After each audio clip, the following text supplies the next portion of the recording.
ಈ ಸಮಯದಲ್ಲಿ ಈ ವಾಕ್ಯದ ಭಾಗಕ್ಕೆ ಸಾಗೋದ್ರಿಂದ ಪ್ರಾರ್ಥನೆಗೆ ಸಾಗು. ಸ್ತುತಿಗೆ ಪಾತ್ರನಾಗಿರುವಂತ ಪರಲೋಕ ತಂದೆಯೇ, ಈ ಪರಿಶುದ್ಧವಾದಂತಹ ಸನ್ನಿವೇಶದಲ್ಲಿ ನಾವಿದ್ದೇವೆ. ಇದು ಚಿಕ್ಕ ಮಂದೆಯಾಗಿದ್ದರೂ ಸಹ ಇರುವಂತ ಸ್ಥಳವು ಪರಲೋಕದ ಮೌಲ್ಯವಾದಂತ ಸ್ಥಳವಾಗಿದೆ. ಈ ದೇಹವು ಈ ಭೂಮಿಗೆ ಸಂಬಂಧಪಟ್ಟಿದ್ದೆ, ಯಾಕೆಂದ್ರೆ ಮಣ್ಣಿಂದ ರೂಪಿಸಿದಿರಿ. ನಮ್ಮಲ್ಲಿರುವಂತಹ ಜೀವ ಶ್ವಾಸವು ಅದು ನಿಮ್ಮದಾಗಿದೆ. ಅದು ನಿಮ್ಮನ್ನ ಆರಾಧಿಸೋದಕ್ಕೋಸ್ಕರ ಬಂದಿದೆ. ಆ ಜೀವ ಶ್ವಾಸವಾಗಿರುತ್ತ ನಾವೆಲ್ಲರೂ ಸಹ ಪರಲೋಕದ ವಾತಾವರಣ ಹೊಂದಲು ನಾವು ಕೂಡಿಕೊಂಡಿದ್ದೇವೆ. ಬದುಕುವಂತ ದಿನದವರೆಗೂ, ಈ ಲೋಕದಲ್ಲಿ ಇರುವವರೆಗೂ, ನಿನ್ನ ಮಗನ ಬರುವಿಕೆಯವರೆಗೂ ನಮಗೆ ಕೊಟ್ಟಂತ ಜವಾಬ್ದಾರಿಕೆಗಳಲ್ಲಿ ಮೊದಲನೇ ಜವಾಬ್ದಾರಿಕೆ ನಿಮ್ಮನ್ನು ಆರಾಧಿಸುವುದಕ್ಕಾಗಿಯೂ, ಈ ಒಂದು ಆರಾಧನೆಯಲ್ಲಿ ಭಯದಿಂದಲೂ ಭಕ್ತಿಯಿಂದಲೂ ನಾವು ಕೂಡಿಕೊಂಡಿದ್ದೇವೆ. ಮಾಡುವಂತ 5 ಪರಿಶುದ್ಧ ಯಜ್ಞಗಳಲ್ಲಿ ವಾಕ್ಯದ ಭಾಗದಲ್ಲಿ ನಾವಿದ್ದೇವೆ. ವಾಕ್ಯದಲ್ಲಿ ನೀವು ಮಾತನಾಡುತ್ತೀರಿ. ಮಾತನಾಡುತ್ತ ದಾಸ ಅಂತ ನನ್ನನ್ನು ಪಾದ ಬಳಿಗೆ ಒಪ್ಪಿಸುತ್ತಾ ಪವಿತ್ರಾತ್ಮ ಸಹಾಯದೊಂದಿಗೆ ಮಾತ್ರವೇ ಮಾತಾಡೋದಕ್ಕೆ ಬಲಪಡಿಸಿರಿ. ಕೇಳುವಂತ ಪ್ರತಿಯೊಂದು ಹೃದಯದ ಬಾಗಿಲು ತೆರೆಸಿರಿ. ಈ ವಾಕ್ಯದಲ್ಲಿ ನಮ್ಮನ್ನು ಸ್ಥಿರಪಡಿಸಿರಿ. ಯೇಸುವಿನ ನಾಮದಲ್ಲಿ ಬೇಡುತ್ತೇವೆ ಜೀವವುಳ್ಳ ತಂದೆಯೇ, ಆಮೆನ್.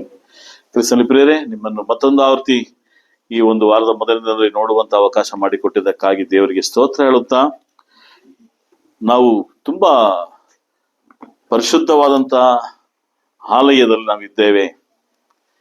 ಯಾಕೆಂದ್ರೆ ಕಳೆದ ವಾರ ನಿಮಗೆ ಗೊತ್ತಿದೆ, ಸಹೋದರು ಕರೂರ್ ಭಾಗದಿಂದ ಬಂದಂತ ಸಹೋದರು ಮಾತಾಡಿದಂತ ವಾಕ್ಯದ ಭಾಗದಲ್ಲಿ ನಾವೇ ಏನಾಗಿದ್ದೇವೆ? ದೇವರ ಆಲಯವಾಗಿದ್ದೇವೆ. ಈ ಆಲಯದಲ್ಲಿ ನಾವೆಲ್ಲರೂ ಕೂಡಿಕೊಂಡು ದೇವರನ್ನ ಆರಾಧಿಸಲು ನಾವು ಸ್ಥಿರವಾಗಿದ್ದೇವೆ. ನಮ್ಮನ್ನು ನಾವು ಬದಿಯಲ್ಲಿ ಒತ್ತಿ, ಅಂದ್ರೆ ನಮ್ಮನ್ನು ನಾವು ಅಂದ್ರೆ ನಮ್ಮ ವಿಷಯಗಳನ್ನೆಲ್ಲ ಬದಿಯಲ್ಲಿ ಒತ್ತಿ ದೇವರಿಗೆ ಪೂರ್ಣವಾದಂತಹ ಆರಾಧನೆಗೆ ನಾವು ಸಮರ್ಪಿಸುತ್ತಾ ದೇವರ ಸನ್ನಿಧಾನದಲ್ಲಿ ಇದ್ದೇವೆ ಎಂಬ ಭಯದಿಂದಲೂ ಭಕ್ತಿಯಿಂದಲೂ ಈ ಒಂದು ಕಾರ್ಯದಲ್ಲಿ ನಾವು ತೊಡಗುವ ಪ್ರಿಯರೇ. ದೇವರು ನಮ್ಮೆಲ್ಲರಿಗೂ ಸಹ ಆತನ ಒಂದು ಬಲವನ್ನ ಕೊಡಲಿ ಈ ಸಮಯದಲ್ಲಿ. ಯಾಕಂದ್ರೆ ದೇಹವು ಸ್ಪಂದಿಸೋದಕ್ಕೆ ಆಗದೇ ಇರುವಂತ ಸನ್ನಿವೇಶದಲ್ಲಿ ನಾವಿದ್ದೇವೆ. ಯಾಕಂದ್ರೆ ವಾತಾವರಣ ಆ ರೀತಿಯಲ್ಲಿದೆ. ಆ ವಾತಾವರಣದಿಂದ ದೇಹ ಸ್ಪಂದಿಸ್ತಿಲ್ಲ. ಯಾಕಂದ್ರೆ ಚಳಿ, ಜ್ವರ, ವಾತಾವರಣದ ಒಂದು ಸ್ಥಿತಿಗತಿಗಳಿಂದ ತುಂಬಾ ಬಿಗಡವಾಗಿದೆ. ದೇವರ ಸ್ತೋತ್ರ ಮಾಡಬೇಕಾಗಿದೆ. ಮೈಸೂರು ಭಾಗದಲ್ಲಿರುತ್ತ ನಾವು ಇನ್ನು ಅನೇಕ ಭಾಗಗಳಲ್ಲಿ ನೋಡೋದಾದ್ರೆ ಅನೇಕ ಮಳೆಯ ಒತ್ತಡದಿಂದ ಅನೇಕ ಗ್ರಾಮಾಂತರಗಳಾಗಲಿ, ಸಿಟಿ ಭಾಗದಲ್ಲಾಗಲಿ, ಬೇರೆ ಒಂದು ರಾಜ್ಯಗಳಾಗಲಿ, ಬೇರೆ ದೇಶಗಳಾಗಲಿ ಮಳೆಯಿಂದ ಅವರು ತತ್ತರಿಸುವಂತ ಕಾಲದಲ್ಲಿ ನಾವು ಎಷ್ಟರ ಮಟ್ಟಿಗೆ ದೇವರು ನಮ್ಮನ್ನ ಈ ರೀತಿಯಲ್ಲಿ ಇಟ್ಟಿದ್ದಾನೆ, ಅದಕ್ಕಾಗಿ ಸ್ತೋತ್ರ ಹೇಳುತ್ತಾ, ಕ್ರಿಸ್ತನಲ್ಲಿ ಪ್ರಿಯರೇ, ಕೆಲವೊಂದು ವಿಷಯಗಳು ನಿಮ್ಮ ಜೊತೆಯಲ್ಲಿ ಮಾತಾಡೋದಕ್ಕೆ ದೇವರು ನಮಗೆ ಈ ವಾಕ್ಯದಲ್ಲಿ ನಡೆಸಲಿ. ನಾನು ಕಳೆದ ದಿನಗಳ ಹಿಂದೆ ಒಬ್ಬ ಹಿರಿಯ ಸಹೋದರನ ಸಂಧಿಸಿದಾಗ ಅವ್ರು ಹೇಳಿದಿಷ್ಟೇ. ಅವ್ರಿಗೆ 72 ವಯಸ್ಸುಗಳು ಅವರಿಗೆ. ಅವರು ಸಹ ಬೋಧಕರಾಗಿದ್ದಾರೆ ಒಂದು ಭಾಗದಲ್ಲಿ. ಅವ್ರು ಹೇಳಿದಿಷ್ಟೇ, ಬ್ರದರ್, ನಮ್ಮ ಸುಮಾರು ಜನ ಮಾತಾಡುವಾಗ ನಾನು ಅಲ್ಲಿ ಇದ್ದೆ. ಅವ್ರು ಹೇಳಿದ್ರು, ಬ್ರದರ್, ನನ್ನ 3ನೇ ವಯಸ್ಸಿನಲ್ಲಿ ನನ್ನ ತಾಯಿಯನ್ನ ನಾನು ಕಳ್ಕೊಂಡೆ, 8ನೇ ವಯಸ್ಸಲ್ಲಿ ನನ್ನ ತಂದೆಯನ್ನ ಕಳ್ಕೊಂಡೆ. ಸರಿಯಾದ ರೀತಿಯಲ್ಲಿ ನನ್ನ ತಂದೆಯನ್ನ, ನನ್ನ ತಾಯಿಯನ್ನ ಅರಿಯುವಂತ ಸಂದರ್ಭ ಬರುವುದಕ್ಕಿಂತ ಮುಂಚೆ ಅವ್ರು ನನ್ನನ್ನ ಬಿಟ್ಟು ಅಗಲಿ ಹೋದ್ರು. ಆ ಸಂದರ್ಭದಲ್ಲಿ ನನಗಿರುವಂತ ಒಬ್ಬಳೇ ಅಕ್ಕನ ಜೊತೆಯಲ್ಲಿ ನನ್ನ ಬದುಕನ್ನ ರೂಪಿಸಿದವು. ನನ್ನ ಬಂಧು ಬಳಗ ತುಂಬಾ ನಮ್ಮನ್ನ ಪ್ರೋತ್ಸಾಹ ಮಾಡಿ ನಮ್ಮನ್ನ ಸಾಕಿದ್ರು. ಅನೇಕ ವಿದ್ಯೆಗಳನ್ನ ನನ್ನ ಕುಟುಂಬ ವರ್ಗದವರು ದಯಪಾಲಿಸಿಕೊಟ್ರು. ಕುಟುಂಬದವರಿಗೆ ನಾನು ಯಾವತ್ತೂ ಚಿರಋಣಿಯಾಗಿರ್ತೇನೆ. ನನ್ನ ವಿದ್ಯೆಯು ಡಿಗ್ರಿ ಗಂಟ ಮುಗಿಸುವಂತ ಒಂದು ಒಳ್ಳೆಯ ಸ್ಥಾನವನ್ನ ರೂಪಿಸಿಕೊಟ್ರು. ನನ್ನ ಅಕ್ಕನೂ ಸಹ. ಈಗ ನಾನು ಒಂದು ಸುಂದರವಾದಂತ ಕುಟುಂಬನ ರೂಪಿಸಿ ನನಗೂ ಸಹ 2 ಮಕ್ಕಳನ್ನ ದೇವರು ಕೊಟ್ಟಿದ್ದಾನೆ. ನಾನು ಕಳೆದ ದಿನಗಳು ಕಳೆದ 2 ದಿನಗಳ ಹಿಂದೆ ನಾನು ಒಬ್ಬ ವೈದ್ಯರ ಹತ್ರ ಹೋಗಿದ್ದೆ. ರೆಗ್ಯುಲರ್ ಚೆಕ್ಅಪ್ ಅಂತ ಹೋಗಿದ್ದೆ. ಅವ್ರಿಗೆ 72 ವಯಸ್ಸು. ಅವರು ಚೆಕ್ ಮಾಡಿದಾಗ ರೆಗ್ಯುಲರ್ ಚೆಕ್ಅಪ್ ರಿಪೋರ್ಟ್ ಎಲ್ಲ ಬಂದಾಗ ಒಬ್ಬ ಸ್ಟಾಫ್ ನರ್ಸ್ ಬಂದು ಹೇಳಿದಂತೆ, ಯು ಆರ್ ಲಕ್ಕಿ, ನಿಮಗೆ ಶುಗರ್ ಇಲ್ಲ, BP ಇಲ್ಲ, ಥೈರಾಯ್ಡ್ ಪ್ರಾಬ್ಲಮ್ ಯಾವ್ದು ಇಲ್ಲ, ಬ್ಲಡ್ ಅಲ್ಲಿ ಎಲ್ಲ ತುಂಬಾ ಆರೋಗ್ಯಕರವಾಗಿದ್ದೀರಿ, ಯು ಆರ್ ಲಕ್ಕಿ ಪರ್ಸನ್ ಅಂತ ಹೇಳಿದ್ರಂತೆ. ಆಗ ಆ ಒಂದು ಸಿಸ್ಟರ್ ನಾ ಹೇಳಿದೊಂದೇ, I am not a lucky because I am God son ಅಂದ್ರಂತೆ.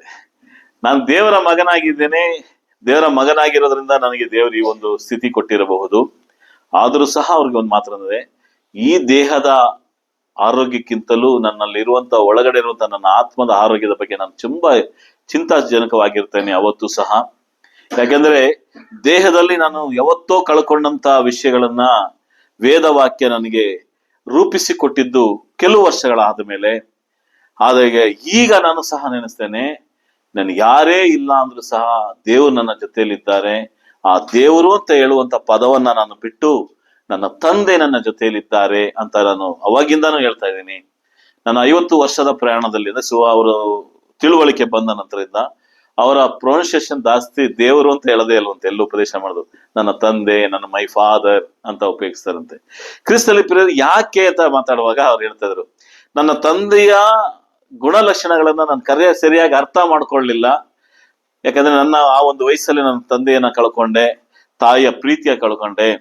ಆದ್ರೆ ನನ್ಗೆಲ್ಲವೂ ಸಹ ನನ್ನ ಅಕ್ಕ ತಾಯಿ ತಂದೆಯ ಸ್ಥಾನದಲ್ಲಿದ್ರು. ಬಟ್ ಅದು ಪರಿಪೂರ್ಣತೆ ಅಲ್ಲ. ನನ್ನ ಬಂಧು ಬಳಗ ಪ್ರೀತಿ ಇತ್ತು, ಅದು ಪರಿಪೂರ್ಣತೆ ಅಲ್ಲ.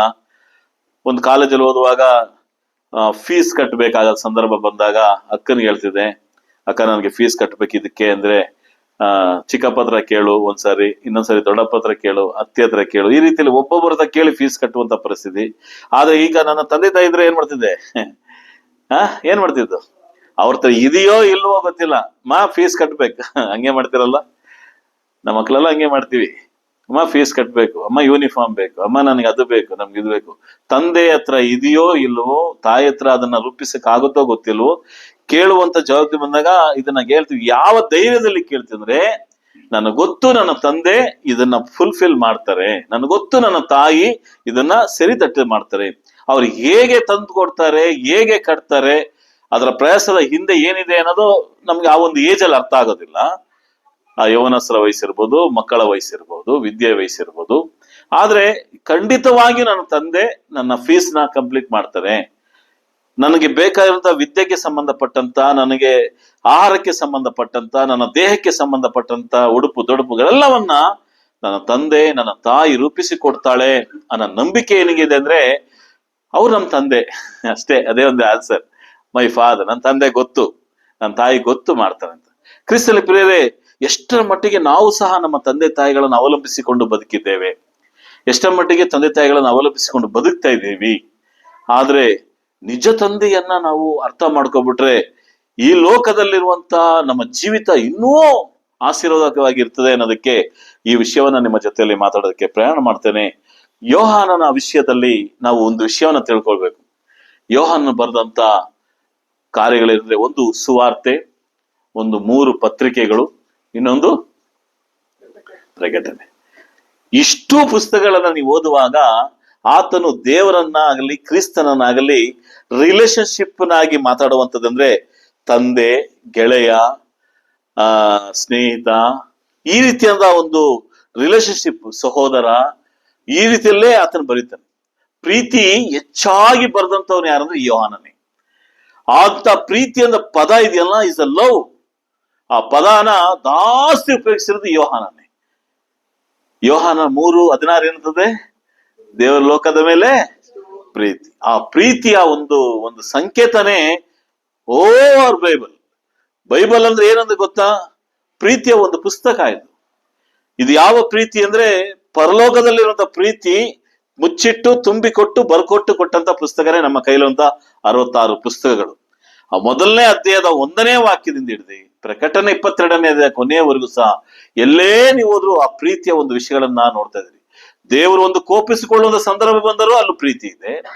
ದೇವರು ತನ್ನ ಮಕ್ಕಳನ್ನ ಪೋಷಿಸುವಂತ ಸಂದರ್ಭ ಬಂದರೂ ಪ್ರೀತಿ ಇದೆ. ದೇವರು ತನ್ನ ಮಕ್ಕಳನ್ನ ಕೈ ಬಿಟ್ಟಿದ್ದಾರೆ ಅಂದ್ರೂ ಸಹ ಪ್ರೀತಿ ಇದೆ. ದೇವರು ದಂಡಿಸಿದ್ದಾನೆ ಅಂದ್ರೂ ಸಹ ಅಲ್ಲಿ ಪ್ರೀತಿ ಇದೆ. ನೀವೆಲ್ಲೇ ಹೋಗಿ ಪ್ರೀತಿಯ ಒಂದು ಸಂಕೇತ ಇಲ್ಲದೆ, ಪ್ರೀತಿಯ ಒಂದು ಸಾರಾಂಶ ಇಲ್ಲದೆ ನೀವು ಸತ್ಯವೇದವನ್ನ ಪೂರ್ತಿಗೊಳಿಸೋದಕ್ಕೆ ಸಾಧ್ಯ ಇಲ್ಲ.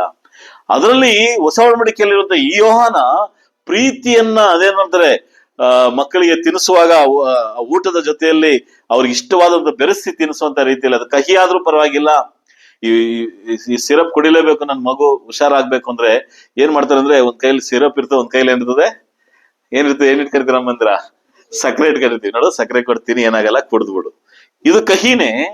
ಒಳಗಡೆ ಏನ್ ಕೊಡ್ತೀವಿ, ನೆಕ್ಸ್ಟ್ ಏನ್ ಕೊಡ್ತೀವಿ ಒಳಗಡೆ, ಅದ್ರ ಜೊತೆಯಲ್ಲಿ ಸಿಹಿಯನ್ನ ಕೊಡ್ತೀವಿ. ಇದು ನಾ ಜನ್ಮ ಕೊಟ್ಟಂತ ನನ್ನ ಮಕ್ಕಳಿಗೆ ಮಾಡುವಂಥದ್ದು. ಪರಲೋಕದಲ್ಲಿ ದೇವರು ತನ್ನ ಒಬ್ಬನೇ ಮಗನನ್ನು ಕೊಟ್ಟಂತ ದೇವರು ಎಷ್ಟರ ಮಟ್ಟಿಗೆ ನಮ್ಮನ್ನ ಪ್ರೀತಿ ಇಟ್ಟಿದ್ದಾನೆ ಅಂತ ಸ್ವಲ್ಪ ಯೋಚನೆ ಮಾಡಿ. ಎಷ್ಟರ ಮಟ್ಟಿಗೆ ನಮ್ಮನ್ನ ಫೀಡ್ಬ್ಯಾಕ್ ಮಾಡ್ತಾ ಇದೆ ಅಂತ ಯೋಚನೆ ಮಾಡಿ. ಇವತ್ತು ನಾವು ನೋಡ್ತಾ ಇದೀವಿ ಪ್ರೇರಿ, ಈ ತಿಂಗಳ ಕೊನೆಯ ಸಂಡೆಗೆ ನಾವು ಬಂದಾಯ್ತು. 7ನೇ ತಿಂಗಳು ಮುಕ್ತಾಯ ಆಗೋಯ್ತು ನಮ್ಮ ಬದುಕಲ್ಲಿ. ಹಿಂತಿರುಗಿ ನೋಡಿದ್ರೆ ಏನೆಲ್ಲಾ ನಡೀತು 25ರಲ್ಲಿ. ಒಂದು ಹಿಂದಿ ಹಾಡು ಯಾರೋ ಬರ್ದಿದ್ರೆ ನೋಡಿರ್ಬೇಕು ನೀವು. ಆ 6 ತಿಂಗಳು ನಾವು ತುಂಬಾ ಕಷ್ಟಪಟ್ಬಿಟ್ಟಿದೀವಿ, ಸಾಕು ಸಾಕು ಅಂತ ಕೆಲವೊಂದು ವಿಷಯ ಅಂಶಗಳನ್ನೆಲ್ಲ ಇಟ್ಟಿವಿ. ಯಾರೋ ಒಬ್ಬ ಬರಹಗಾರ ಬರ್ದಿದ್ದಾನೆ. ಅದು ಲೋಕಕ್ಕೆ ಸಂಬಂಧಪಟ್ಟ ಆದ್ರೂ ಅದು ಅರ್ಥಪೂರ್ವಕವಾಗಿದೆ. ಆದ್ರೆ ದೇವರು ನನ್ನ ಬದುಕಲ್ಲಿ ಮಾಡಿದಂತ ವಿಷಯವನ್ನ ನಾವು ಅರ್ಥ ಮಾಡ್ಕೋಬೇಕಾಗಿದೆ ಪ್ರಿಯರೇ. ಇಲ್ಲಿ ಕೆಲವೊಂದು ದೇವರು ಅಂತ ಹೇಳೋದಕ್ಕಿಂತ ತಂದೆ ಅಂತ ಹೇಳಿ ಕೆಲವೊಂದು ವಿಷಯಗಳನ್ನ ನಿಮ್ಮ ಜೊತೆಯಲ್ಲಿ ಮಾತಾಡೋದಕ್ಕೆ ನಾನು ಇಷ್ಟಪಡ್ತೇನೆ. ನಾವು ಯೋಹಾನನು ಬರೆದಂತ 3ನೇ ಅಧ್ಯಾಯದ 1ನೇ ವಾಕ್ಯವನ್ನ ಧ್ಯಾನಿಸುವ ಪ್ರಿಯರೇ. 1 ಯೋಹಾನ 3ನೇ ಅಧ್ಯಾಯ 1ನೇ ವಾಕ್ಯ. ದೇವರ ಮಕ್ಕಳೆಂಬ ಹೆಸರು ನಮಗೆ ಕೊಟ್ಟಿದ್ದರಲ್ಲಿ ತಂದೆಯು ಎಂತ ಪ್ರೀತಿಯನ್ನು ನಮ್ಮ ಮೇಲೆ ಇಟ್ಟಿದ್ದಾನೆ ನೋಡ್ರಿ. ಯಾರು ಯಾರ ಮೇಲೆ ಹೆಸರಿಟ್ಟಿದ್ದಕ್ಕೆ ಪ್ರೀತಿ ಇರಬೇಕು? ಯಾರ ಮೇಲೆ ಹೆಸರಿಟ್ರೆ ಪ್ರೀತಿ ಬರ್ಬೇಕು? ಮಕ್ಕಳಾಗಿರೋದ ನಮಗೆ ಆ ಪ್ರೀತಿ ಇರ್ಬೇಕಲ್ವಾ? ನಾನ್ ಯಾರ ಮಗ ಗೊತ್ತಾ? ನಮ್ ತಂದೆ ಯಾರು ಗೊತ್ತಾ? ನಮ್ ತಾಯಿ ಯಾರು ಗೊತ್ತಾ? ನಮ್ ಊರ್ ಯಾವ್ದು ಗೊತ್ತಾ? ನಾವ್ ಓದಿರೋ ಕಾಲೇಜ್ ಯಾವ್ದು ಗೊತ್ತಾ? ನಾನು ಏನ್ ಓದಿದೀನಿ ಗೊತ್ತಾ? ಇವ್ ಹೇಳುವಾಗ ಆ ಪ್ರೀತಿಯನ್ನ ಇಟ್ಟು ನಾವು ಮಾತಾಡ್ತೀವಿ. ಆದ್ರೆ ಇಲ್ಲಿ ಯಾರು ಹೆಚ್ಚಾಗಿ ಪ್ರೀತಿ ಕಾಣಿಸ್ತಿದೆ? ಯಾರದಂತೆ? ದೇವರ ಮಕ್ಕಳೆಂಬ ಹೆಸರು ನಮಗೆ ಕೊಟ್ಟಿದ್ರಲ್ಲಿ ತಂದೆಯು ಎಂತ ಪ್ರೀತಿ ನಮ್ಮ ಮೇಲೆ ಇಟ್ಟಿದ್ದಾನೆ ನೋಡ್ರಿ. ಆದ್ರೆ ಮಕ್ಕಳು ಅಂತ ಹೇಳ್ಬಿಟ್ಟು ದೇವರ ಪ್ರೀತಿ ತೋರಿಸ್ತಾ ಇದ್ದೇನೆ. ಈ ವಾಕ್ಯವನ್ನು ಸ್ವಲ್ಪ ಗಮನ ಇಡಿ, ದಯವಿಟ್ಟು ಗಮನ ಇಡಿ. ದೇವರ ಪ್ರೀತಿನ ನಾವು ಹೇಳ್ಬೇಕು ಹೊರತು ಇಲ್ಲಿ ಯಾರು ಹೇಳ್ತಾ ಇದ್ದಾನೆ? ದೇವರ ಪ್ರೀತಿನ ತಾನೇ ಹೇಳ್ಕೊತಿದ್ದಾನೆ. ಇವರೆಲ್ಲ ನನ್ನ ಮಕ್ಕಳು ಅಂತ ಹೇಳ್ಕೊಂಡು ಹೊಗಳ್ತಾ ಇದ್ದಾನೆ ಪ್ರಿಯರೇ. ಪರಲೋಕದಲ್ಲಿ ಲಕ್ಷಾಂತರ ಕೋಟ್ಯಾಂತರ ದೇವದೂತರ ಮುಂದೆ ಇವಳು ನನ್ನ ಮಗಳು ಅಂತ ಹೇಳಿಕೊಳ್ಳುವಂತ ರೀತಿಯಲ್ಲಿ, ಇವನು ನನ್ನ ಮಗನು ಅಂತ ಹೇಳಿಕೊಳ್ಳುವುದರಲ್ಲಿ ಪ್ರೀತಿ ತೋರಿಸುವಂತ ಆ ಸಂತೋಷ ಪರಲೋಕ ತಂದೆಗೆ ಮಾತ್ರ. ನನ್ನ ಮಕ್ಕಳು ಏನೋ ಒಂದು ಸಾಧನೆ ಮಾಡ್ತಾರೆ ಅಂತ ಇಟ್ಕೊಳ್ಳಿ, ಆ ಸಾಧನೆಯನ್ನ ಎಷ್ಟರ ಮಟ್ಟಿಗೆ ನಾವು ಕೊಂಡಾಡ್ತೇವೆ ಎಲ್ಲ ಪೇರೆಂಟ್ಸ್? ಏನೆಲ್ಲ ಸಂತೋಷ ಕೊಂಡಾಡ್ತೀವಿ. ಚಿಕ್ಕ ಮಗು LKG ಇಂದ ಹಿಡಿದು ನೀವು ಸಂತೋಷ ಪಡ್ತೀವಿ. ಚಿಕ್ಕ ಮಗುವಿನ ಒಂದು ಇಸ್ಲಾಮಿಕ್ ಧರ್ಮದ ಒಂದು ಸ್ತ್ರೀ ಒಂದು ಸ್ಕೂಲಲ್ಲಿ ಏನೋ ಒಂದು ಫ್ಯಾನ್ಸಿ ಡ್ರೆಸ್ ನೆನೆಸ್ತೇನೆ, ಆ ಅಮ್ಮ ಕೃಷ್ಣನ ಒಂದು ಡ್ರೆಸ್ ಹಾಕೊಂಡು ಕರ್ಕೊಂಡು ಹೋಗ್ತಿದ್ದಾರೆ. ದೊಡ್ಡ ವಿಷಯ ಆಗಿತ್ತು, ನೋಡಿರ್ಬೇಕು. ಅಲ್ಲಿ ಸಂತೋಷವನ್ನ ತೋರಿಸ್ಪಡಿಸ್ಕೊತಿದ್ದಾರೆ. ನಮ್ಮ ಮಕ್ಕಳನ್ನ ಫ್ಯಾನ್ಸಿ ಡ್ರೆಸ್ ಹಾಕಿದಾಗ ನಾವು ನೋಡಿದ್ದೇವೆ. ನಾನು ಸಹ ಚಿಕ್ಕ ಮಗಲ್ಲಿ ಇಬ್ಬರಿಗೆ ಹೈದರಾಲಿ ಟಿಪ್ಪು ಸುಲ್ತಾನ್ ಡ್ರೆಸ್ ಹಾಕ್ಸಿದ್ದೆ. ಆ ಒಂದು ವಸ್ತ್ರವನ್ನ ಹಾಕಿದಾಗ is not A Tipu, not A Hyder Ali, ಇದಲ್ಲ. ನಾನು ಸಂತೋಷ ಪಡ್ತಾ ಇದ್ದೀನಿ ಆ ಸ್ಥಳದಲ್ಲಿ. ಇದು ನನ್ನ ಮಕ್ಕಳು. ಮುಂದೆ ಕಾಲಕ್ರಮೇಣದಲ್ಲಿ ನನ್ನ ಮಗಳು, ನನ್ನ ಮಗ ಅಂತ ಹೇಳಿಕೊಂಡು ಸಂತೋಷ ಪಡ್ತೇವೆ, ಅಲ್ಲಲ್ಲೂ ಬೀಗ್ತಾ ಇರ್ತೀವಿ. ಈಗ ಪರಲೋಕದ ತಂದೆ ನಮ್ಮ ವಿಷಯದಲ್ಲಿ ಹೇಗೆ ಬೀಗ್ತಾನೆ ಅಂದ್ರೆ, ಇವರು ನನ್ನ ಮಕ್ಕಳು ಒಂದೇ ಒಂದು ಲೈನಲ್ಲಿ ಬೀಗ್ತಾನಂತೆ, ಒಂದೇ ಒಂದು ಸ್ಥಳದಲ್ಲಿ ಸಂತೋಷ ಪಡ್ತಾನಂತೆ. ಇಂಥ ಪ್ರೀತಿಯನ್ನ ನಾವು ಎಷ್ಟರ ಮಟ್ಟಿಗೆ ನಾವು ಅನುಭವಿಸ್ತಾ ಇದ್ದೀವಿ, ಎಷ್ಟರ ಮಟ್ಟಿಗೆ ನಾವು ಅದನ್ನ ಚೀವ್ ಮಾಡ್ತಾ ಇದ್ದೀವಿ, ಅಗಿತಾ ಇದ್ದೀವಿ, ಎಷ್ಟರ ಮಟ್ಟಿಗೆ ದಿನನಿತ್ಯ ನೀವು ನನ್ನ ಪರಲೋಕದ ತಂದೆ, ನನ್ನ ತಂದೆ ಅಂತ ಹೇಳೋದಕ್ಕೆ ಎಷ್ಟರ ಮಟ್ಟಿಗೆ ನಾವು ಅದನ್ನ ಅಗಿತಾ ಇದ್ದೀವಿ, ಮೆಲ್ತಾ ಇದ್ದೀವಿ. ಕ್ರಿಸ್ತನ ಪ್ರಿಯರೇ, ನಾನು ನನ್ನ ತಂದೆಯನ್ನ, ನನ್ನ ತಾಯಿಯನ್ನ ಅರ್ಥ ಮಾಡ್ಕೊಳ್ಳಿಲ್ಲ ಅಂದ್ರೆ ಈ ಬದುಕಲ್ಲಿ, ಭೂಮಿಯಲ್ಲಿರುವಂತ ತಂದೆ ತಾಯಿಗಳನ್ನ ಪರಲೋಕದ ತಂದೆನ ಹೇಗೆ ಅರ್ಥ ಮಾಡ್ಕೋದಕ್ಕೆ ಸಾಧ್ಯ? ಪರಲೋಕದ ತಂದೆಯನ್ನ ಅರ್ಥ ಮಾಡ್ಕೋಬೇಕು ಅಂದ್ರೆ, ನಿಮ್ ತಂದೆ ಬಗ್ಗೆ ಹೆಂಗೆ ಗೊತ್ತು ನಿಮಗೆ ಅಂದ್ರೆ, ನಮ್ ತಂದೆ ಬಗ್ಗೆ ನಾನು ಒಂದೊಂದು ಬಗ್ಗೆ ಹೇಳೋದಕ್ಕೆ ಪ್ರಬಂಧ ಬರೀರಿ. ಬೇಕಾದ್ರೆ ನಿಮ್ಮ ತಂದೆ ನಿಮ್ ತಾಯಿ ಬಗ್ಗೆ ಪ್ರಬಂಧ ಬರೀರಿ. ಯೂತ್ ಕ್ಲಾಸ್ಗೆ ದಯವಿಟ್ಟು ಯೂತ್ ಟೀಚರ್ಸ್ ಒಂದು ಕೊಡಿ, ಅದೊಂದು ಟಾಸ್ಕ್ ಕೊಡಿ ನಿಮ್ಮ ಯೂತ್ ಟೀಚರ್ ಮಕ್ಕಳಿಗೆ. ಒಂದು ಕಡಿ ಬರೀಲಿ. ಪ್ರಬಂಧ ಗೊತ್ತಲ್ವಾ? ಕನ್ನಡ ಇಂಗ್ಲಿಷ್ ಅಲ್ಲಿ ಗೊತ್ತಿಲ್ಲ ಪ್ರಬಂಧ ಅಂದ್ರೆ ಏನು? ಎಕ್ಸಸ್ ಮಾಡಿ, ದಯವಿಟ್ಟು ಮಾಡಿ. ನಿಮ್ಮ ತಾಯಿ ಬಗ್ಗೆನೋ ನಿಮ್ಮ ತಂದೆ ಬಗ್ಗೆನೋ ಒಂದು ಶೀಟ್ ಬರ್ರಿ. ಸಾಲಲ್ಲ, ಶೀಟು ಬುಕ್ ಸಾಲಲ್ಲ. ಯಾಕೆ ಇದನ್ನ ಹೇಳ್ತಾ ಇದ್ದೀನಿ ಅಂದ್ರೆ, ಪ್ರಬಂಧದ ಹಿಂದೆ, ಆ ಒಂದು ವಿಷಯದ ಹಿಂದೆ ಅನೇಕ ಬದುಕನ್ನ ಕಾಣಿಸ್ತದೆ ಆ ಲೈನಲ್ಲಿ. ಆದ್ರೆ ಪರಲೋಕದ ತಂದೆ ಎಂಬಂತ ಆ ಒಂದು ತಂದೆ ಬಗ್ಗೆ ನೀವು ಪ್ರಬಂಧ ಬರೆಯೋದಾದ್ರೆ ಒಂದೇ ಒಂದು ಲೈನಲ್ಲಿ ಹೇಳ್ಬೋದು, ತನ್ನ ಮಗನನ್ನ ಸಿಲುಬೆಗೆ ಏರಿಸಿದ್ದಾನೆ ಅನ್ನೋದು. ಇದಕ್ಕಿಂತ ಬೇರೆ ಪ್ರಬಂಧವನ್ನ ಬರೆಯೋದಕ್ಕೆ ಸಾಧ್ಯ ಇಲ್ಲ ಪರಲೋಕದ ತಂದೆ ವಿಷಯದಲ್ಲಿ. ಈ ತಂದೆಯನ್ನ ಕಾಣೋದು ಎಲ್ಲಿ ಅಂದ್ರೆ ಆರಾಧನೆಯಲ್ಲೇ. ಈ ತಂದೆಯನ್ನ ಕಾಣೋದು ಎಲ್ಲಿ ಅಂದ್ರೆ ಬೈಬಲ್ ಸ್ಟಡಿಯಲ್ಲೇ. ಈ ತಂದೆಯನ್ನ ಕಾಣೋದಿಲ್ಲದೆ ಕುಟುಂಬ ಪ್ರಾರ್ಥನೆಯಲ್ಲೇ. ಈ ತಂದೆಯನ್ನ ಕಾಣೋದು ಇಲ್ಲಿ ಅಂದ್ರೆ ನಿಮ್ಮ ಪ್ರತ್ಯೇಕವಾದಂತ ಪ್ರಾರ್ಥನೆಯಲ್ಲೇ. ಯೇಸು ಕ್ರಿಸ್ತನ್ ಹೇಳ್ತಾನೆ ನೋಡಿ, ಮತ್ತಾಯ 6ನೇ ಅಧ್ಯಾಯದಲ್ಲಿ 6ನೇ ಅಧ್ಯಾಯ 8ನೇ ವಾಕ್ಯ. ಮತ್ತಾಯ 6ನೇ 8ನೇ ವಾಕ್ಯ. ಆದ್ದರಿಂದ ನೀವು ಅವರ ಹಾಗೆ ಆಗಬೇಕು.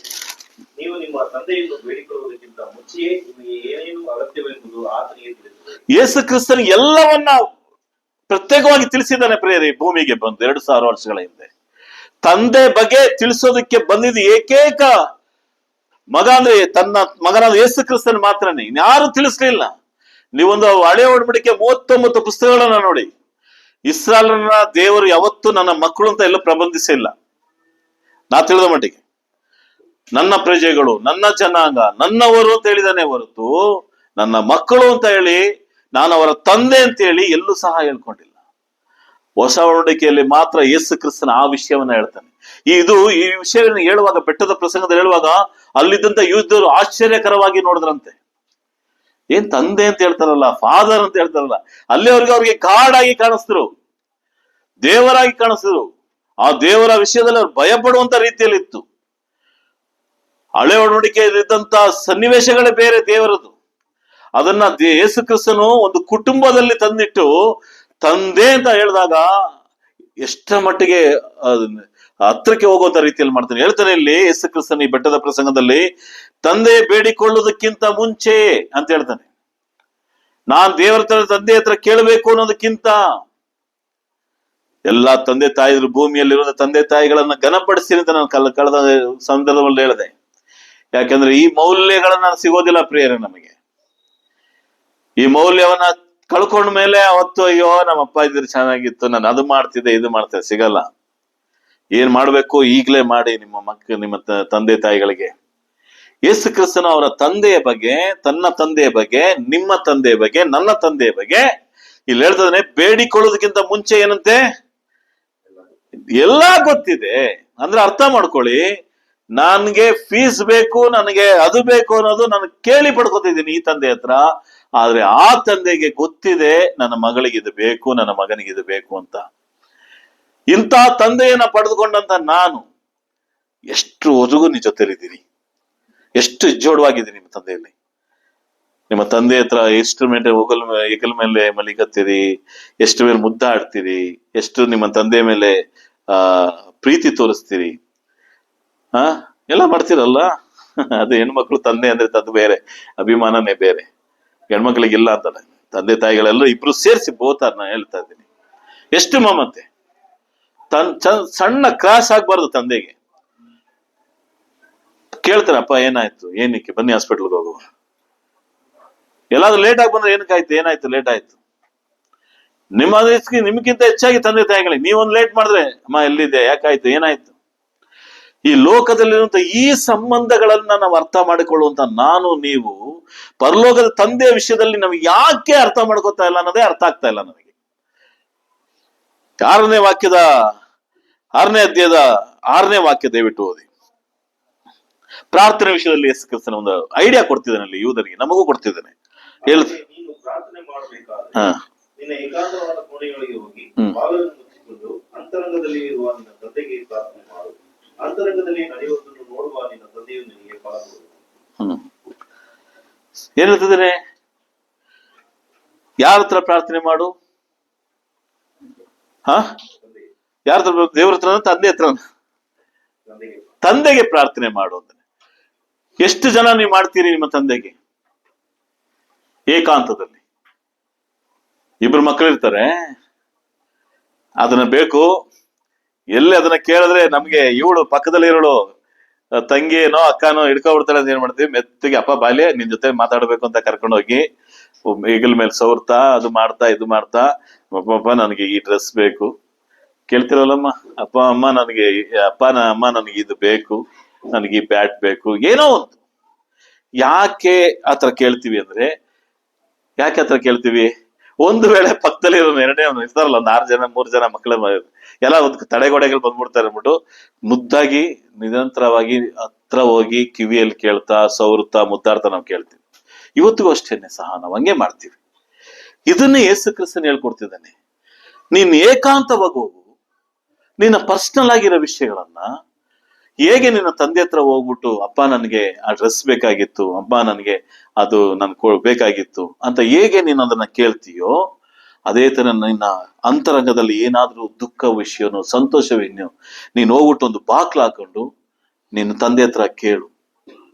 ಯೇಸು ಕ್ರಿಸ್ತನಲ್ಲಿ ಪ್ರಿಯರೇ, ಯೇಸು ಕ್ರಿಸ್ತನು ತನ್ನ 3.5 ವರ್ಷಗಳ ಸುವಾರ್ತೆ ಕಾಲದಲ್ಲಿ ಆತನು ಎಲ್ಲರನ್ನ ಬಿಟ್ಟು ಮಧ್ಯರಾತ್ರಿಗಳಲ್ಲಿ ಪ್ರಾರ್ಥನೆ ಮಾಡಿದಂತ ವೇದ ವಾಕ್ಯ ನಮಗೆ ಗೋಚರಪಡಿಸ್ತದೆ. ಏಕಾಂತವಾಗಿ ಪ್ರಾರ್ಥನೆ ಮಾಡ್ತಿದ್ದ. ತನ್ನ ಶಿಷ್ಯರಿಗೆ ಹೇಳ್ತಾನೆ, ನೀವು ಹೋಗಿ ನಾನು ಪ್ರಾರ್ಥನೆ ಮಾಡಿ ಬರ್ತೀನಿ ಅಂತ ಒಂದು ಸಂದರ್ಭ ಹೇಳ್ತಾನೆ. ಅವ್ರು ಹಡಗಲ್ಲಿ ದೋಣಿಯಲ್ಲಿ ಹೋಗ್ತಾ ಇರ್ತಾರೆ. ಸಂದರ್ಭ ನಿಮ್ಗೆ ಗೊತ್ತಿರ್ಬೇಕು, ಸನ್ನಿವೇಶಗಳು ಗೊತ್ತಿರ್ಬೇಕು. ಬೋಟ್ ಮುಳುಗೋ ಸಂದರ್ಭದಲ್ಲಿ ಯೇಸು ಕ್ರಿಸ್ತನಲ್ಲಿಂದ ಏನ್ ಮಾಡ್ತಾನೆ, ನೀರಿನ ಮೇಲೆ ನಡ್ಕೊಂಡ್ ಬರೋ ಸಂದರ್ಭದಲ್ಲಿ ಆತನು ಏಕಾಂತವಾಗಿ ಪ್ರಾರ್ಥನೆ ಮಾಡಿದ್ದು ಅನೇಕ ಸ್ಥಳಗಳಲ್ಲಿ ವೇದವಾಕ್ಯ ತಿಳಿಸ್ತದೆ. ಅಪ್ಪ ಮಗನ ಸಂಬಂಧ ತುಂಬಾ ಕಡೆ ತಿಳಿಸ್ತದೆ.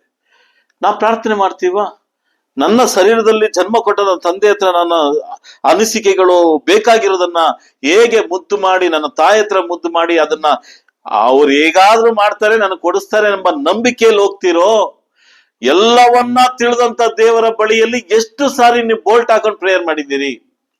ಎಷ್ಟು ಸಾರಿ ನೀವು ಹೋಗ್ಬಿಟ್ಟು ಆ ತಂದೆಯ ತೊಡೆಯ ಮೇಲೆ ಮಲಗಿ ನೀವು ಪ್ರಾರ್ಥನೆ ಮಾಡಿದಿರಿ, ಅಪ್ಪ ನನ್ಗಿದ್ದು ಬೇಕು, ಅಪ್ಪ ನನಗೆ ಇದನ್ನ ಕೊಡಿ, ನನಗೆ ಅಪ್ಪ ನನ್ನ ತಂದೆ ಕೈಯಲ್ಲಿ ಆಗ್ತಾ ಇಲ್ಲ, ಅಪ್ಪ ನೀನು ಕೊಡಿಸ್ಬಹುದು ಅಂತ ಎಷ್ಟು ಸಾರಿ ಕೇಳಿದ್ದೀರಿ? ನಿಮ್ಗೆ ಗೊತ್ತಾಗುತ್ತೆ. ಕೆಲವರು ಯೌವನಸ್ಥರಿಗೆ ಗೊತ್ತಿದೆ. ಈ ಒಂದು ವಿಷಯನ ನಾನು ಕೇಳಿದ್ರೆ ಖಂಡಿತ ನನ್ನ ಜನ್ಮ ಕೊಟ್ಟಂತ ತಂದೆ ಕೈಲಿ ಆಗೋದಿಲ್ಲ, ಯಾಕಂದ್ರೆ ಆತನ ಬಡವ, ಆತನ ಕಷ್ಟಪಡ್ತೇನೆ ಅಂದ್ರೆ ನಮ್ಗೆ ಅರಿವು ಬಂದಾಗ ಹೇಳ್ತಾ ಇದೀನಿ ನಾನು. ಅದು ನನಗೆ ಬೇಕೇ ಬೇಕು, ಅದು ಬೇಕು. ಆದ್ರೆ ನನ್ನ ಜನ್ಮ ಕೊಟ್ಟಂತ ತಂದೆ ಕೈಲೂ ತಾಯಿ ಕೈಲಿ ಆಗೋದಿಲ್ಲ. ಅದು ಆ ತಂದೆ ಕೈಲಿ ತಾಯಿ ಕೈಲಿ ಆಗೋದಿಲ್ಲ, ಬಟ್ ಅವರೇ ಕೊಡಿಸ್ಬೇಕು ಅದನ್ನ. ಬಟ್ ಅದನ್ನ ಕೊಡ್ಸಕ್ಕಾಗದಿರಂತ ಆ ಕೂಲಿ ಕೆಲಸನೋ, ಆ ಒಂದು ಬಡತನವನ್ನು, ಆ ಒಂದು ಕಷ್ಟದನವನ್ನ ನಾನು ಹೇಗೆ ಅವ್ರನ್ನ ಹೋಗಿ ಒತ್ತಾಯ ಮಾಡಿ ಅವರ ಕಣ್ಣಲ್ಲಿ ನೀರು ಬರ್ಸೋದು, ಇನ್ನೊಂದು ಮಾಡೋದಕ್ಕಿಂತ, ನನ್ನ ಪ್ರಿಯ ಸಹೋದರ ಸಹೋದರಿ ಯೌವನಸ್ಥರೇ, ಓದ್ತಾರ ವಿದ್ಯಾರ್ಥಿಗಳೇ, ಬೋಲ್ಟ್ ಹಾಕೊಳ್ಳಿ.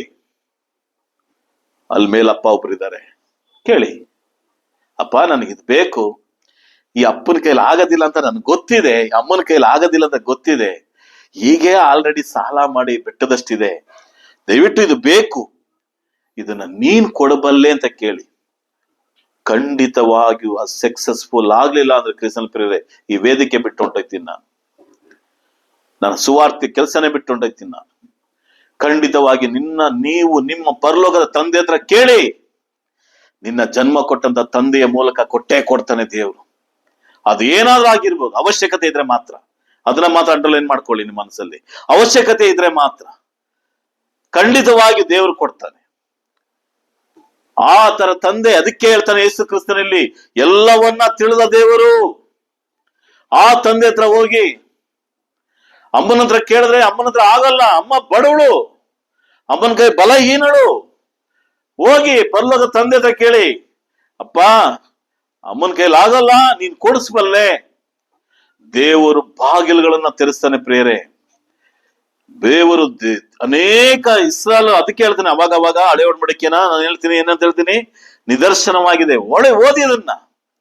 ತನ್ನ ಇಸ್ರಾಯೇಲರ ಮಕ್ಕಳನ್ನ ತನ್ನ ಮಕ್ಕಳನ್ನ ಕಾಯುವಂತ ವಿಷಯ ನಮಗೆ ಎಕ್ಸಾಂಪಲ್ ಆಗಿದೆ. ಯಾರನ್ನು ಯಾವತ್ತೂ ಕಂಪೇರ್ ಮಾಡಬೇಡಿ ನನ್ನ ಪ್ರಿಯ ಕ್ರಿಸ್ತನ ಸಭೆಯ ನನ್ನ ಪ್ರಿಯ ಸಹೋದರ ಸಹೋದರಿ, ಯಾರನ್ನು ಕಂಪೇರ್ ಮಾಡಬೇಡಿ. ನಿಮ್ಮ ಬದುಕಲ್ಲಿ ಕಂಪೇರ್ ಮಾಡಿ ಬದುಕುವಂತ ಬದುಕನ್ನ ಬದುಕಬೇಡಿ. ನನಗೆ ಈ ಬದುಕು ಕೊಟ್ಟಿದ್ದಾನ, ಪರಲೋಕ ದೇವರಿಗೂ ತಾನೇ ಕೊಟ್ಟಿದ್ದಾನೆ. ನನ್ಗೆ ಇನ್ನು ಇನ್ನೊಬ್ಬನ ಕಂಪೇರ್ ಮಾಡಿ ಬಡತನದಲ್ಲಿ ಅದನ್ನೂ ಏನ್ ಮಾಡಿದ್ದಾನೆ, ಯಾರು ಕೊಟ್ಟಿದ್ದಾನೆ? ನಾವು ದೇವರನ್ನ ಕೇಳುವ, ದೇವರೇ ನೀನು ಅವ್ರಿಗೆ ಅದು ಕೊಟ್ಟೆ, ದೇವ್ರು ಇವ್ರು ಕೊಟ್ಟೆ, ನನ್ನ ಅವ್ರ ಮನೆಗೆ ಇದು ಕೊಟ್ಟೆ, ಇವ್ರ ಮನೆಗೆ ಅದೇ ಕೊಟ್ಟೆ ಅಂತ ಕೇಳುವಂತ ನೀಚ ಸ್ವಭಾವಕ್ಕೆ ಯಾವತ್ತೂ ಹೋಗ್ಬೇಡಿ. 7ನೇ ವಾಕ್ಯ 7ನೇ ವಾಕ್ಯ 6ನೇದು 7ನೇ ವಾಕ್ಯ. ಆದರೆ ಪ್ರಾರ್ಥನೆ ಮಾಡುವಾಗ ಅಜ್ಞಾನಿಗಳ ಹಾಗೆ ಹೇಳಿದನ್ನೇ ಸುಮ್ಮನೆ ಹೇಳಬೇಡ. ಅವರು ಬಹಳ ಮಾತುಗಳನ್ನು ಆಡಿದ್ದಾರೆ, ತಮ್ಮ ಪ್ರಾರ್ಥನೆಯನ್ನು ದೇವರು ಕೇಳುತ್ತಾನೆಂದು ನೆನೆಸುತ್ತಾರೆ. ಇದು ಅವಿವೇಕಿಗಳ ಪ್ರಾರ್ಥನೆ, ಅಜ್ಞಾನಿಯಿಂದ ಹೇಳಾಯ್ತು. ದೇವರೇ ಅಪ್ಪ ಅವ್ರು ನೋಡ್ದ, ಅವ್ರು ಹತ್ತಗೊಂಡ್ರು, ಅವ್ರು ಇತ್ತಗೊಂಡ್ರು, ಅವ್ರು ಹಂಗಾದ್. ನಿಮಗೊಂದು ವಿಷಯ ಅರ್ಥ ಮಾಡೋದಕ್ಕೆ ನಾನು ಇಷ್ಟಪಡ್ತೇನೆ. ಯೇಸು ಕ್ರಿಸ್ತನು ಒಂದು ಸಂದರ್ಭದಲ್ಲಿ ಈ ಭೂಮಿಯಲ್ಲಿ ಬದುಕಿರುವಾಗ ಆತನು ಸಹ ಈ ಲೋಕದಲ್ಲಿ 33 ವರ್ಷಗಳ ಕಾಲ ಬದುಕಿದ್ದ. ತೆರಿಗೆ ಕಟ್ಟುವಂತ ಸಂದರ್ಭ ಬರ್ತೇನೆ, ನಿಮ್ಗೆಲ್ಲ ಗೊತ್ತಿರೋ ಸಂದರ್ಭದಲ್ಲಿ ಯೇಸು ಕ್ರಿಸ್ತನ ಜೋಬಲ್ಲಿ ಎಷ್ಟು ಹಣ ಇತ್ತು ತೆರಿಗೆ ಕಟ್ಟುವಾಗ? ಎಷ್ಟು ಹಣ ಇತ್ತು? ತೆರಿಗೆ ಕಟ್ಟಕ್ಕೆ ಯೇಸು ಕ್ರಿಸ್ತನ ಬಳಿ ದುಡ್ಡೇ ಇಲ್ಲ. ತೆರಿಗೆ ಕಟ್ಟ ಟೈಮ್ ಬಂದಾಯ್ತು. ತನ್ನ ಶಿಷ್ಯನಿಗೆ ಹೇಳ್ತಾನೆ, ಹೋಗುವಲು ಮೀನಿಡಿ. ಮೀನು ಬಾಯಲ್ಲಿ ಏನಿದೆ? ಅಪ್ಪ, ನಮ್ಮಪ್ಪ ಪರಲೋಕ ತಂದೆ ತೆರಿಗೆ ಕಾಸನ್ನ ಕೊಟ್ಟು ಕಳ್ಸೋನೆ. ಯಾರ ಕೈಲಿ ನಂಬಕ್ಕಾಗತ್ತೆ? ತೆರಿಗೆ ಕಾಸನ್ನ ಯೇಸು ಕ್ರಿಸ್ತನ ಮತ್ತು ಇನ್ಯಾರು ತೆರಿಗೆ ಕಾಸು? ಮೀನ್ ಹಿಡ್ಕೊಂಬರ್ತಾನಲ್ಲ ಅವನ ತೆರಿಗೆ ಕಾಸು ಯಾವ್ದ್ರಲ್ಲಿದೆ? ಮೀನ್ ಬಾಯಿಲಿದೆ. ಯೇಸು ಕ್ರಿಸ್ತನ ಮಾತು ಕಾಸಲ್ಲ, ಅದು ವೆಯ್ಟು. ತನ್ನ ಮೀನನ್ನ ಹಿಡ್ಕೊಂಡು ಬರುವಂತ ಅವನಿಗೂ ಏನಿಲ್ಲ, ತೆರಿಗೆ ಕಟ್ಟಕ್ಕೆ ಕಾಸಿಲ್ಲ, ಅವನು ಬಡವಾನೆ, ಯೇಸು ಕ್ರಿಸ್ತನು ಬಡವಾನೆ. ಅವ್ರ ಹತ್ರನೂ ದುಡ್ಡಿಲ್ಲ. ತೆರಿಗೆ ಕಟ್ಟ ಟೈಮ್ ಬಂದಾಯ್ತು. ಯೂದರ ಪ್ರಕಾರ ತೆರಿಗೆ ಕಟ್ಟಲೇಬೇಕು, ರೋಮ ಸರ್ಕಾರದ ಪ್ರಕಾರ ಅವತ್ತು ದಿನಗಳಲ್ಲಿ. ಇಲ್ಲಾಂದ್ರೆ ಅವ್ರಿಗೆ ಕಠಿಣವಾದಂತ ಶಿಕ್ಷೆಗಳಿತ್ತು. ಇವತ್ತಿಗೆ ತೆರಿಗೆ ಕಟ್ಟಬೇಕು, ಇದು ಲಾಸ್ಟ್ ಡೇಟ್. ನಮ್ಗೆಲ್ಲ ಗೊತ್ತಿರ್ಬೇಕು, ಸ್ವಲ್ಪ ಜನ ತೆರಿಗೆ ಕಟ್ಟೋರು ಇರ್ಬೋದು ಇಲ್ಲಿ. ಲಾಸ್ಟ್ ಡೇಟ್ ಆದ್ರೆ ಏನಾಗುತ್ತೆ ಅಂತ ನಮ್ಗೆ ಗೊತ್ತಿದೆ. ತೆರಿಗೆ ಕಟ್ಟುವಂತ ಸಂದರ್ಭ ಬಂದಾಗ ರೋಮ ರಾಜ್ಯದ ಸೈನ್ಯ ತೆಗೆದುಕೊಳ್ಳುವ ನಿರ್ಧಾರಗಳೇ ಬೇರೆ. ಅಂತ ಸಂದರ್ಭದಲ್ಲಿ ಬಂದಾಗ ಯೇಸು ಕ್ರಿಸ್ತನ್ ಹೇಳ್ತಾನೆ, ನೋಡಪ್ಪ, ಬ್ಯಾಂಕ್ ಅಲ್ಲಿ ಅಕೌಂಟ್ ಅಲ್ಲಿ ಇಷ್ಟು ಮಡಗಿದ್ದೀನಿ, ತೆರಿಗೆ ಕಟ್ಬಿಡು ಅಂದ. ಎಷ್ಟಿದೆ ಚೀಲದಲ್ಲಿ ಯೂದನ್ನ ಕೇಳದ್ನ? ಇಲ್ಲ. ತೆರಿಗೆ ಕಟ್ಟುವುದಕ್ಕೂ ಅವತ್ತಿನ ಕ್ಷಣದಲ್ಲಿ ಯೇಸು ಕ್ರಿಸ್ತನ ಬಳಿಯಲ್ಲಿ ಏನಿಲ್ಲ, ದುಡ್ಡಿಲ್ಲ, ಬಡತನ. ನಮಗಿಂತ ಬಡವನ ಯೇಸು ಕ್ರಿಸ್ತನೋ, ಇಲ್ಲ ನಮಗಿಂತ ಯೇಸು ಕ್ರಿಸ್ತನ ಶ್ರೀಮಂತನ? ಬಡವ. ತೆರಿಗೆ ಕಟ್ಟೋದಕ್ಕೆ ಯೇಸು ಕ್ರಿಸ್ತನ ಕೊಟ್ಟಂತ ಒಂದೇ ಒಂದು, ಹೋಗಿ ಮೀನ್ ಹಿಡಿದು ತಗೊಂಡ್ ಬಾ, ಅದ್ರ ಬಾಯಲ್ಲಿ ಏನಿದೆ? ತೆರಿಗೆ ಕಾಸಿದೆ. ಈ ಮೀನಲ್ಲಿ ಬಾಯಲ್ಲಿ ಇಟ್ಟಿದ್ದು ಯಾರು? ನನ್ನ ತಂದೆ. ಯಾವ ತಂದೆ? ಪರಲೋಕ ತಂದೆ. ಇದು ನಂಬೋದಕ್ಕೆ ಸಾಧ್ಯವಾ ನಮ್ಮ ದೈಹಿಕವಾಗಿ? ಖಂಡಿತ ಸಾಧ್ಯ ಇಲ್ಲ ಪ್ರೇಮ. ಇದಕ್ಕೆ ನಾನು ಪ್ರಾರಂಭದಲ್ಲಿ ಹೇಳಿದೆ, ನಿಮ್ಮ ತಂದೆ ತಾಯಿಗಳ ಆಗದೇ ಇರುವಂತ ವಿಷಯಕ್ಕೆ ಬಂದಾಗ ಮನೆಯಲ್ಲಿ ಬೋಲ್ಟ್ ಹಾಕೊಂಡು, ಇಲ್ಲ ಎಲ್ಲೋ ನಿಮ್ಮ ಒಂದು ಏಕಾಂತದಲ್ಲಿ ಗಾಡಿನ ತಗೊಂಡೋಗಿ ನಿಲ್ಸ್ಬಿಟ್ಟು ಮೊಣಕಾಲು ಊರ್ಕೊಂಡು ಪ್ರಾರ್ಥನೆ ಮಾಡಿ, ಅಪ್ಪ ನನಗಿದು ಬೇಕು, ಆದ್ರೆ ನಮ್ಮ ಅಪ್ಪನ ಕೈಲಿ ಆಗೋದಿಲ್ಲ, ನಮ್ಮ ಅಮ್ಮನ ಕೈಲಿ ಆಗೋದಿಲ್ಲ, ನನಗಿದು ಬೇಕು, ಅವಶ್ಯಕತೆ ಇದೆ ಅಂತ ಕೇಳಿ ಸಿಗ್ಲಿಲ್ಲ ಅಂದ್ರೆ ನಾನು ಪ್ರಾರಂಭದಲ್ಲಿ ಹೇಳಿದೆ, ಈ ವೇದಿಕೆ ಬಿಟ್ಟು ಹೋಗ್ತೀನಿ ಅಂತ ಹೇಳಿದೆ. ಯೇಸು ಕ್ರಿಸ್ತನಿಗೆ ತೆರಿಗೆ ಕಟ್ಟಿದಂತ ದೇವರು, ಅದೇ ದೇವರು ನಮಗೆ ತಂದೆ ಅಲ್ವಾ ಇವತ್ತು? ಅದೇ ದೇವರು ತಾನೆ ತಂದೆ. ಯೋಹಾನ ಹೇಳ್ತಾ ಇರೋದಲ್ಲಿ ಯೇಸು ಕ್ರಿಸ್ತನ್ ಮಾತ್ರನೇ ಮಗನ? ತಂದೆ ದೇವರಿಗೆ ಯೇಸು ಕ್ರಿಸ್ತನ್ ಮಾತ್ರ ಮಗನ? ನಾವು ದೇವರ ಮಕ್ಕಳಲ್ವಾ? ನಮ್ಮ ತೆರಿಗೆ ಕಟ್ಟೋದಿಲ್ವಾ? ನಮ್ಮ ಫೀಸ್ ಕಟ್ಟೋದಿಲ್ವಾ? ನಮಗೆ ಬೇಡಿಕೆಗಳನ್ನ ದೇವರು ಕೊಡೋದಿಲ್ವಾ? ಆ ಮೀನಿನ ಬಾಯಲ್ಲಿ ಇಟ್ಟಂತ ನಾಣ್ಯವು ನಮಗೆ ಯೇಸು ಕ್ರಿಸ್ತನಿಗೆ ಹೇಗೆ ಇಟ್ಟನೋ ಅದೇ ಪ್ರಕಾರ ನಮಗೂ ಸಹ ನಮ್ಮ ವಿಷಯದಲ್ಲಿ ಇಡ್ತಾನೆ ಪ್ರಿಯರೇ.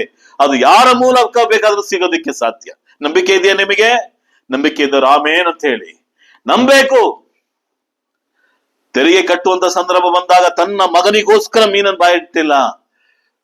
ಒಂದು ವಿಷಯ, ಮೀನಿನ ಬಾಯಲ್ಲಿ ನಾಣ್ಯ ಅಂತ ಬಂದಾಗ ನಿಮ್ಗೆ ಜ್ಞಾಪಕ ಆಗುವಾಗ ಹಳೆ ಒಡಂಬಡಿಕೆ ಕಡೆ ಹೊಂಟೋಗ್ಬಿಡಿ. ಹೆಂಗೆ ಏನ್ ಜ್ಞಾಪಕ ಬರ್ತದೆ? ಒಂದು ಊರು ನಾಶ ಮಾಡ್ತಿಂದ ದೇವರು ನಿರ್ಧಾರ ಮಾಡ್ತಾನೆ, ಅದನ್ನ ಹೇಳೋದಕ್ಕೆ ಒಬ್ಬ ದೇವ ಮನುಷ್ಯನನ್ನ ನಿರ್ಧಾರ ಮಾಡ್ತಾನೆ. ಆ ದೇವ ಮನುಷ್ಯ ಆ ಊರಿಗೆ ಹೋಗೋದಿಲ್ಲ. ನಮ್ಗೆ ಗೊತ್ತಿರೋ ಒಂದು ಸಂದರ್ಭವೇ, ದೇವರು ಒಂದು ಮೀನಿಗೆ ವಾಗ್ದಾನ ಮಾಡ್ತಾನೆ. ಆ ಮೀನಿನ ಹೊಟ್ಟೆಯಲ್ಲಿ 3 ದಿನ ಇರ್ತಾನೆ ಹಸುವಿನಲ್ಲಿ.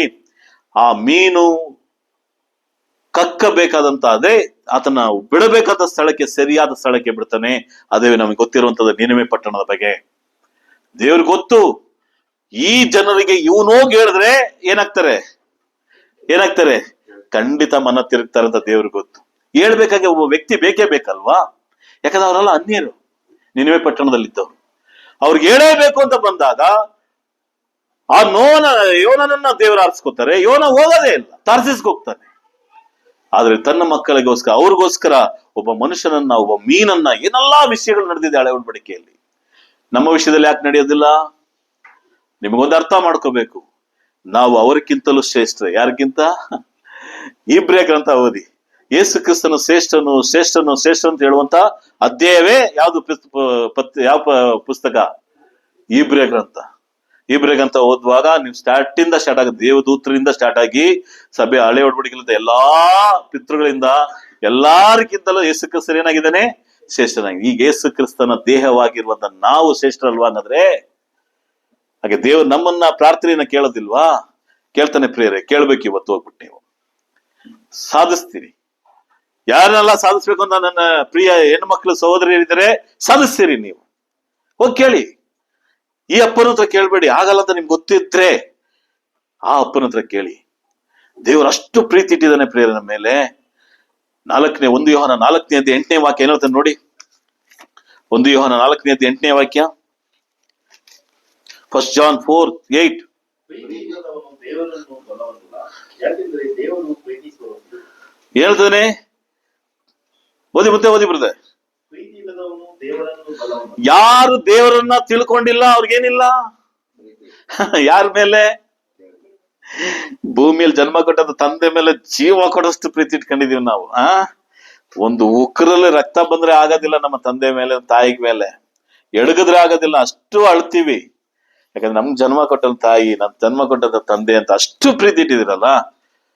ನಿಜವಾಗ್ಲೂ ಪರಲೋಕ ತಂದೆ ಮೇಲೆ ನಿಮ್ಗೆ ಪ್ರೀತಿ ಇದ್ರೆ ಏನಂತ, ಯಾರನ್ನ ಅರ್ಥ ಮಾಡ್ಕೊಂಡಿದೀರಿ ಅಂತ ಅರ್ಥ? ದೇವ್ರನ್ನ ಅರ್ಥ ಮಾಡ್ಕೊಂಡು, ತಂದೆಯನ್ನ ಅರ್ಥ ಮಾಡ್ಕೊಂಡು. ಇವನು ಯೋಹಾನ ಹೇಳ್ತಾನೆ, ಪ್ರೀತಿ ಇಲ್ಲದವನು ದೇವರನ್ನ ಬಲ್ಲವನಲ್ಲ. ಯಾರ ಮೇಲೆ ಪ್ರೀತಿ ಇಲ್ಲದವನು? ಈ ಭೂಮಿಯಲ್ಲಿರುವಂತ ತಂದೆ ತಾಯಿಗಳ ಮೇಲಲ್ಲ, ಪರಲೋಕದ ತಂದೆಯನ್ನ ಪ್ರೀತಿ ಇಲ್ಲ ಅಂದ್ರೆ ಯಾರಿಗೆಲ್ಲ ಪರಲೋಕ ತಂದೆ ಮೇಲೆ ಪ್ರೀತಿ ಇಲ್ಲ? ಕೈ ಎತ್ತಿ. ಪರಲೋಕದ ಮೇಲೆ ಯಾರ ಮೇಲೆ ಪ್ರೀತಿ ಇಲ್ಲ? ಎಲ್ಲರಿಗಿದ್ಯಾ ಪರಲೋಕ ತಂದ ಮೇಲೆ ಪ್ರೀತಿ? ಅವ್ರು ಇರೋ ಸ್ಥಳದಲ್ಲಿ ನಾವ್ ಇರ್ಬೇಕು ತಾನೆ. ಹಾಗಾದ್ರೆ ಏನ್ ಪ್ರಸಾದ್ ಬ್ರದರ್ ನೀಲು, ಅವ್ರು ಇರೋ ಸ್ಥಳದಲ್ಲಿ ನಾವ್ ಇರ್ಬೇಕೋ ಬೇಡವೋ? ಎಷ್ಟೊತ್ತಾದ್ರೂ ಏನಾಗತ್ತೆ, ತನ್ನ ಅಕ್ಕಿ ಹಾರ್ಕೊಂಡೋಗಿ ಆಹಾರ ತಗೊಂಡು ತನ್ನ ಮಕ್ಕಳ ಹತ್ರ ಹೇಗೆ ಬರ್ತದೋ, ದೇವರು ತಂದೆ ಹಂಗೇನೆ ಪ್ರಿಯರ ನಮ್ಮ ಮೇಲೆ. ಅದಕ್ಕೇನೆ ಬೆಟ್ಟದ ಪ್ರಸಂಗದ ಹೇಳ್ತಾನೆ, ಆರುವ ಅಕ್ಕಿಯನ್ನ ನೋಡ್ರಿ ಅಂತ.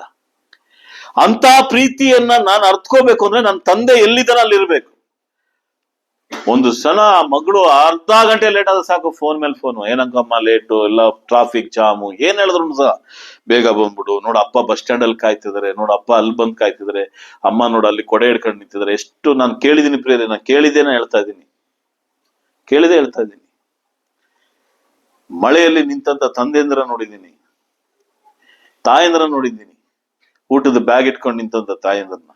ನೀವು ಸಹ ಇದ್ದಿದ್ದೀರಿ, ಎಷ್ಟೋ ಜನ ಇದ್ದೀರಿ. ಎಷ್ಟು ಪ್ರೀತಿಸ್ತೀರಿ ನಿಮ್ಮ ಮಕ್ಕಳನ್ನ. ನೀವು ನಿಮ್ಮ ತಂದೆ ತಾಯಿಗಳನ್ನ ಎಷ್ಟು ಪ್ರೀತಿಸ್ತೀರಿ?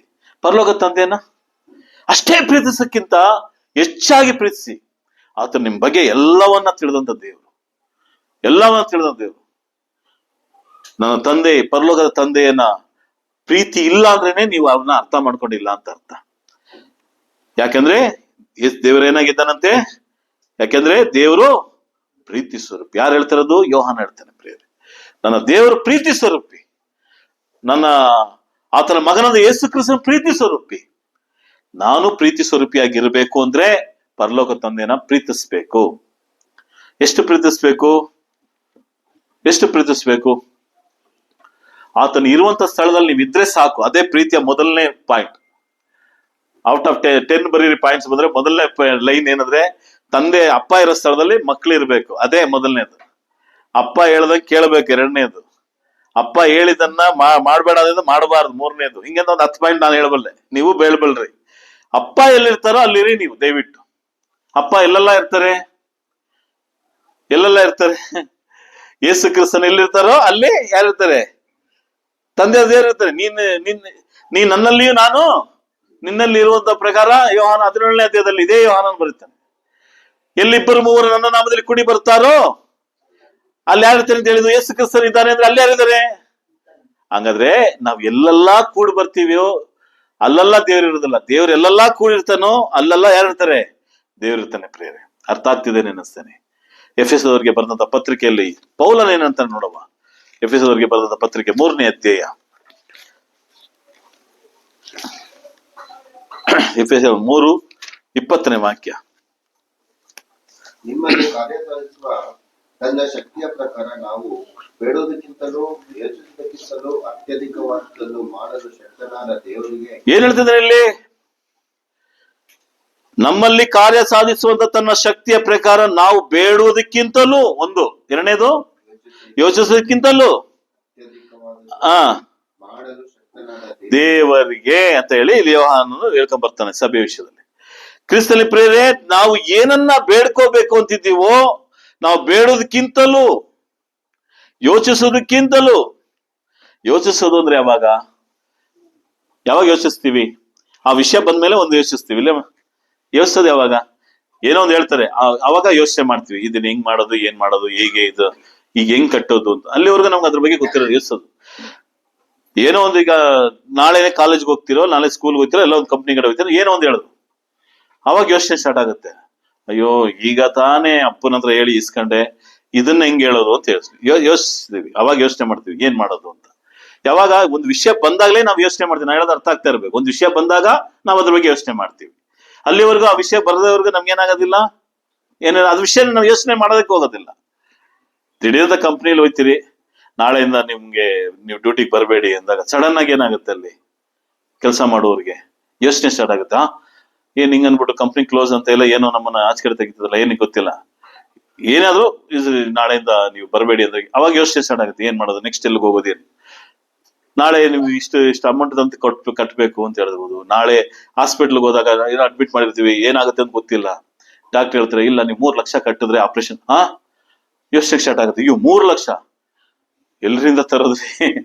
10 ಸಾವಿರಕ್ಕೆ 20 ಸಾವಿರಕ್ಕೆ ಅಲ್ಲಿ ಇಲ್ಲಿ ಕೇಳುವಂತ ನಾನು, ನನ್ನ ತಂದೆ 3 ಲಕ್ಷ ಎಲ್ಲಿಗೆ ಹೋಗ್ತೇನೆ? ನಿಮಗೆ ತಿಳಿದುಕೊಳ್ಳಿ, ವೇದವಾಕ್ಯ ನಮಗೆ ಹೇಳ್ತದೆ, ಯೋಚಿಸುವುದಕ್ಕಿಂತಲೂ ಅಂತ ಹೇಳಿದ್ರೆ, ನನಗೆ ಆ ವಿಷಯ ಬರೋದಕ್ಕಿಂತ ಮುಂಚೆನೆ ಯಾರು ಗೊತ್ತಿದೆ ಅಂತ ಹೇಳ್ತಿದ್ದೇನೆ? ತಂದೆ ಆದ ದೇವ್ರಿಗೆ ಗೊತ್ತಿದೆ. ಆಮೇನ್. ದೇವ್ರಿಗೆ ಗೊತ್ತಿದೆ, ನನ್ನ ಮಗಳು ನಾಳೆಗೆ ಇಷ್ಟು ಕಟ್ಟಬೇಕು, ಅವನ ತಂದೆಗೆ ಹಾಸ್ಪಿಟ್ಲಲ್ಲಿ ನನ್ನ ಮಗ ಇಷ್ಟು ಕಟ್ಟಬೇಕು. ಅದು ಹೆಂಗೆ ವಂಚಿಸ್ತಾರೋ, ಹೇಗೆ ರೆಡಿ ಆಗುತ್ತೋ ಗೊತ್ತಿಲ್ಲ. ಅವ್ನು ನಾಳೆ ಗಾಬರಿ ಆದ್ರೂ ಪರವಾಗಿಲ್ಲ, ಅವನಿಗೆ ಒಂದು ದಾರಿನ ಏನ್ ಮಾಡಿದೀನಿ, ಡೋರ್ ಓಪನ್ ಮಾಡಿದೀನಿ. ಅವನ ಹಾಸ್ಪಿಟಲ್ ಕುಂತ್ಕೊಂಡು ಕಣ್ಣೀರ್ ಹಾಕ್ತಾ ಇರ್ಬೋದು, ಯಾರೋ ಭುಜ ತಟ್ಟಬಹುದು, ಯಾರೋ ಫೋನ್ ಕಾಲ್ ಮಾಡಬಹುದು, ಹೇಗೋ ಒಂದು ಡೋರ್ನ ಆಲ್ರೆಡಿ ಯಾರು ಓಪನ್ ಮಾಡಿರ್ತಾರೆ. ದೇವರಲ್ಲ, ಯಾರು? ತಂದೆ. ನನ್ನ ತಂದೆ ಡೋರ್ ಓಪನ್ ಮಾಡಿದ್ದಾರೆ ಪ್ರಿಯರೇ. ದೇವರನ್ನು ತೆಗ್ದಾಕಿ ಇವತ್ತಿಂದ ಬೇಡ ನನ್ಗೆ ಅಪ್ಪ ಅಂತೇಳಿ. ನಮ್ಮ ಅಪ್ಪ ಡೋರ್ ಓಪನ್ ಮಾಡಿದ್ದಾನೆ. ದಿಢೀರಂತ ಫೀಸ್ ಕಟ್ಟಕ್ಕೆ ಹೇಳ್ತಿದ್ದಾರೆ. ನೆನ್ನೆ ತಾನೇ ನಮ್ಮಪ್ಪ ಈಗ ಕಂತಿಂದ ತಗೊಂಬಂದ್ರು, ಅಲ್ಲಿಂದ ತಂದ್ರು, ಅಮ್ಮ ಸಂಘದಿಂದ ಎಲ್ಲೋ ತಂದ್ರು. ಹೆಂಗಪ್ಪ ಕೇಳೋದು ಅಂತ ಹೇಳ್ಬಿಟ್ಟು ಮೊಣಕಾಲೂರಿ ಆ ಅಪ್ಪನ ಹತ್ರ ಕೇಳಿ, ಅಪ್ಪ ಏನಪ್ಪ ಮಾಡ್ಲಿ ಅಂತ ಕೇಳಿ, ನಾಳೆ ಸಂಜೆ ಒಳಗೆ ಇಲ್ಲ ಅವತ್ತಿನ ಒಳಗೆ ನಿಮಗೆ ಡೋರ್ ಓಪನ್ ಆಗ್ಲಿಲ್ಲ ಅಂದ್ರೆ ಕೇಳಿ. ದೇವ್ರ ಗೊತ್ತರಿ, ಎಲೆಯನಿಗೆ ರೊಟ್ಟಿಯನ್ನ ಇಟ್ಟಂತ, ಕಾಗೆ ಮಲಗಿಟ್ಟಂತ ದೇವ್ರು ನನಗೆ ಇಡೋದಿಲ್ವಾ? ದೇವ ಮನುಷ್ಯರನ್ನ ಮನ್ನಾದಿಂದ ನಡೆಸಿದ 40 ವರ್ಷದ ಪ್ರಯಾಣದಲ್ಲಿ ನನ್ನ ನಡೆಸೋದಿಲ್ವಾ ದೇವರು? ಹಾಲು ಜೇನು ಅರಿಯುವಂತ ದೇಶವನ್ನ, ಸಮೃದ್ಧಿಯಾದ ದೇಶವನ್ನ ಇಸ್ರಾಯೇಲ್ ಜನರಿಗೆ ಕೊಟ್ಟಂತ ದೇವರು ಇವತ್ತು ಹೊಸ ಒಡಂಬಡಿಕೆಯಲ್ಲಿ ಬದುಕಿರುವಂತ ನನಗೆ ಕೊಡೋದಿಲ್ವಾ ಸಮೃದ್ಧಿಯನ್ನ? ಚಿಂತಾ ಭಾರವನ್ನ ಆತನ ಮೇಲೆ ವಹಿಸಿ ಬಿಡಿದೆ. ಆತನ ನಿಮಗೋಸ್ಕರ ಚಿಂತಿಸ್ತಾನೆ. ಯಾರು ಚಿಂತಿಸೋದು? ನಮಗೋಸ್ಕರ ನಮ್ಮ ಅಪ್ಪ ಚಿಂತಿಸ್ತಾನೆ, ನಮ್ಮ ಬೇಡ್ತಾನೆ. ಹೇಳ್ತಾನೆ ನೋಡಿ ಇಲ್ಲಿ, ನೀವು ಬೇಡೋದಕ್ಕಿಂತಲೂ, ನೀವು ಯೋಚಿಸುವುದಕ್ಕಿಂತಲೂ ಅತ್ಯಧಿಕವಾದುದನ್ನ ಮಾಡಲು. ಗಮನ ಇಡಿ, ಅತ್ಯಧಿಕ. ನಾನು ಇದು ಓದಿದ್ರೆ ಸಾಕು, ಇದ್ರ ಮೇಲೆ ಓದೋದಕ್ಕೆ ನನಗೆ ಇಷ್ಟ ಇದೆ, ಯಾರಿಗೆ ಕಟ್ಟಕ್ ಆಗೋದಿಲ್ಲ. ನೆನ್ನೆ ಹೇಳ್ತಾ ಇದ್ರು ಒಬ್ರು, ನಾನು ಒಂದು ಗ್ರಾಜುಯೇಷನ್ ಇದು ಹೇಳ್ತಾ ಇದ್ರು, ನೆಕ್ಸ್ಟ್ ಪೊಸಿಷನ್ಗೆ ಓದ್ಬೇಕು ಅಂದ್ರೆ 6 ಲಕ್ಷ ಬೇಕು. ನಾವು ಇಲ್ಲಿಗೆ ಅವ್ರು ಅಲ್ಲಿ ಮುಗಿದ ಅದಕ್ಕೆ ಕೆಲಸ ಸಿಗುತ್ತೆ ಇಲ್ಲ ಅಂತ ಹೇಳ್ತಿದ್ರು. ಅದೇನೋ ಬಗ್ಗೆ ನನ್ಗೆ ಅಷ್ಟು ಗೊತ್ತಿಲ್ಲ, ಅದು ಮಾತಾಡುವಂತ ವಿಷಯ ಮಾತಾಡ್ತಿದ್ರು. ನೆಕ್ಸ್ಟ್ ಆ ಹುಡುಗಿಗೆ ಏನ್ ಮಾಡ್ಬೇಕಂತೆ, ಮುಂದೆ ಓದ್ಬೇಕು. ನನ್ನ ಪಕ್ಕದಲ್ಲಿ ಇಸ್ಲಾಮಿಕ್ ಒಂದು ಇದು ಕೇರಳದವ್ರು ಕುಂತಿದ್ರು, ಅವ್ರು ಹೇಳ್ತಾ ಇದ್ರು, ಅವರು ಮಾತಾಡ್ತಿದ್ರು, ಅವ್ರು ತಮಿಳು ಮಾತಾಡ್ತಿದ್ರು. ಅವ್ರು ಹೇಳ್ತಾ ಇದ್ರು, ಪಡಿಕಿನೋ ತಗೊಂಡ್ರ ಏನ ಪಡ್ ತೆರಿಯಾದೆ எவ்வளவு ஒரு 6 லட்சம் மேல படிக்கணும், படிக்க முடியுமா? இப்படியே ನಡ್ತ ಅಲ್ಲ ಪಂಡ್ರಾರಂದ್ರು. ಅವ್ರು ನಂಬ್ತಾ ಇದಾರೆ. ಅವ್ರು ಹೇಳಿದ್ರು ಅಲ್ಲ ನೋಡ್ಕೊತಾರೆ ಅಂತ ಹೇಳ್ತಾರೆ. ನಾನ್ ಪಕ್ಕದಲ್ಲೇ ಕೂತಿದ್ದೀನಿ. ಸುಳ್ಳು ವಿಷಯ ಅಲ್ಲ, ನಿಜ ವಿಷಯ. 6 ಲಕ್ಷ, ಇನ್ನು ಈಗಲೇ 4 ಲಕ್ಷ ಕಟ್ಟಿದ್ದಕ್ಕೆ ಇನ್ನೂ ಏನಿದೆ ಅದೇನಂತಾರೆ, ಗೋಡೆ ತರ ನಿಂತಿದೆ ಸಾಲ. ತಂದೆ ಹೇಳ್ತಾನೆ, ಅಲ್ಲಿ ಮಧ್ಯವರ್ಗದ ತಂದೆ ತನ್ನ ತಾಯಿಗೆ ಹೇಳ್ತಾನೆ, ತನ್ನ ಹೆಂಡತಿಗೆ ಹೇಳ್ತಾನೆ, ಮಗು ಅಲ್ಲಿ ನಿಂತಿದೆ ಟೊಪ್ಪಿ ಹಾಕೊಂಡು ಗ್ರಾಜುಯೇಷನ್ ಅಲ್ಲಿ, ಓದ್ಲಿ ಬಿಡಿ, ಉಪ್ಪರ್ವಾಲೆ ನಮ್ಮ ಉಪ್ಪರ್ವಾಲೆ ಕ್ಯಾಕರ್ರಿ, ನನ್ ಮೇಲೆ ಪರಲೋಕ ತಂದೆ ಏನ್ ಮಾಡ್ತಿದ್ದಾರೆ? ಮಾಡೋದಿಲ್ವಾ? ನೀವು ಓದಿ ಪ್ರಿಯ, ಓದೋರು ಓದಿ, ಮಾಡೋರು ಮಾಡಿ. ಹೊರದೇಶಕ್ಕೆ ಹೋಗ್ಬೇಕು ಅಂದಿದ್ರೆ ಹೋಗಿ, ನಿಮ್ಮ ತಂದೆ ಕೇಳ್ತೇವ್ರು ಮಾಡಿಸ್ತಾರೆ, ನಿಮ್ಮ ತಾಯಿ ಕೇಳ್ತೇವ್ರು ಮಾಡಿಸ್ತಾರೆ. ನೀವು ನಂಬೇಕು ಅಷ್ಟೇ. ಯಾರನ್ನ? ಈ ಅಪ್ಪ ಅಮ್ಮಗೆ ಆ ತಂದೆ ಎಲ್ಲ ಕೊಡಕ್ಕೆ ರೆಡಿ. ನಮ್ಮ ತಂದೆ ಎಷ್ಟು ಶ್ರೀಮಂತ ಗೊತ್ತಾ ನಿಮಗೆ? ಅದರ್ಥ ಮಾಡ್ಕೋಬೇಕು. ನನ್ನ ತಂದೆ ಎಷ್ಟು ಶ್ರೀಮಂತ ನನ್ನ ತಂದೆ. ಪ್ರಕಟಣೆ ಪುಸ್ತಕ ಓದಿದಾಗ ಅದು ಬರಹಗಾರ ಹೇಳ್ತಾನೆ, ಅಲ್ಲಿ ಹೇಗಿದೆಂತೆ ಬೀದಿ ಚಿನ್ನದ ಬೀದಿ, ಹೇಗಿದಂತೆ ಬಾಗಿಲುಗಳೆಲ್ಲ ಡೈಮಂಡ್ಗಳು ತುಂಬಿದಂತೆ. ಅಷ್ಟ ಅಂದ್ರೆ ಅಂತ ಕಂಪ್ಯಾರಿಸನ್ ಮಾಡದಂತ ಪದಗಳವಲ್ಲ. ಕ್ರಿಸ್ತಲ್ಲಿ ಪ್ರೇರೆ, ನನ್ನ ದೇವರು ಕಿಂತ ನನ್ನ ತಂದೆ, ನನ್ನ ಭೂಮಿಯಲ್ಲಿ ಜನ್ಮ ಕೊಟ್ಟದ ನನ್ನ ತಂದೆ ಕೈಲಿ ಖಂಡಿತವಾಗಿ ಪೋಷಣೆ ಮಾಡೋದು ಸಾಧ್ಯ ಎಂಬ ನಂಬಿಕೆಯಲ್ಲಿ, ಅದಕ್ಕೆ ಈ ಯೋಹಾನ ಇಲ್ಲಿ ಎಫೆಸ ಸಭೆಗೆ ಹೇಳ್ತಾನೆ, ಅತ್ಯಧಿಕವಾಗಿ ಮಾಡಲು ಶಕ್ತನಾದ ದೇವರು ಅಂತ ಹೇಳ್ತಾನೆ. ತಂದೆ ಅಂತ ಹೇಳಿ ಅತ್ಯಧಿಕವಾಗಿ ಮಾಡ್ತಾನೆ. ನಂಬೇಕಷ್ಟೇ, ನಮ್ಮ ನಂಬಿಕೆ ದೃಢವಾಗಿರ್ಬೇಕು. ನಾನು ಪ್ರಾರಂಭದ ಹೇಳಿದೆ, ನಿಮ್ಮ ಇರುವಂತ ಸ್ಥಿತಿಯನ್ನ ಬೇರೆ ಯಾರಿಗೂ ಕಂಪೇರ್ ಮಾಡಕ್ ಹೋಗ್ಬೇಡಿ. ಅನ್ಯರಿಗೂ ಆಗ್ಲಿ, ಸಭೆಯಲ್ಲಿರೋರ್ಗಾಗ್ಲಿ, ಕುಟುಂಬದಲ್ಲಾಗ್ಲಿ, ಯಾರಿಗೂ ಕಂಪೇರ್ ಮಾಡಬೇಡಿ. ನಾನು ಈಗಿದ್ದೀನ, ಈಗಲೇ ಶ್ರೀಮಂತ ನಾನು, ಇದ್ರಲ್ಲೇ ನಾನು ಶ್ರೀಮಂತ, ಇದ್ರಲ್ಲೇ ನಾನು ಯಾವ್ದ್ರಲ್ಲಿದ್ದೀನಿ ಅದ್ರಲ್ಲಿ ಶ್ರೀಮಂತ ನಾನು. ಅಬ್ರಾಹ್ಮನ ಬಂದಾಗ ಬೆರಿ ಕೈಯಲ್ಲಿ ಬಂದ ಪ್ರಿಯರೇ, 12ನೇ ಅಧ್ಯಾಯದಲ್ಲಿ, ಅದೇ 17ನೇ ಅಧ್ಯಾಯಕ್ಕೆ ಹೋಗೋಷ್ಟರಲ್ಲಿ ಅವನಷ್ಟು ಶ್ರೀಮಂತ ಯಾರು ಇಲ್ಲ ಅಂತ ವೇದ ವಾಕ್ಯ ಹೇಳ್ತದೆ. ಆದರೂ ಸಹ ಅವನು ಅನ್ಯನಾಗೆ ಬದುಕ್ತಾ ಅಂತ ಈ ಗ್ರಂಥಗಾರ ಹೇಳ್ತಾನೆ.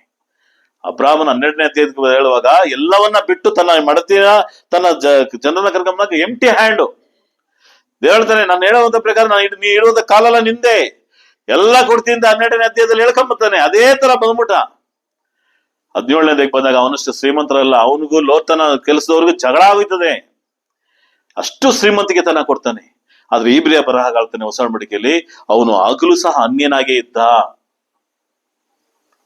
ಯಾಕೆ ದೇವ್ರು ನಂಬ್ಕೊಳ್ಳಲ್ಲ?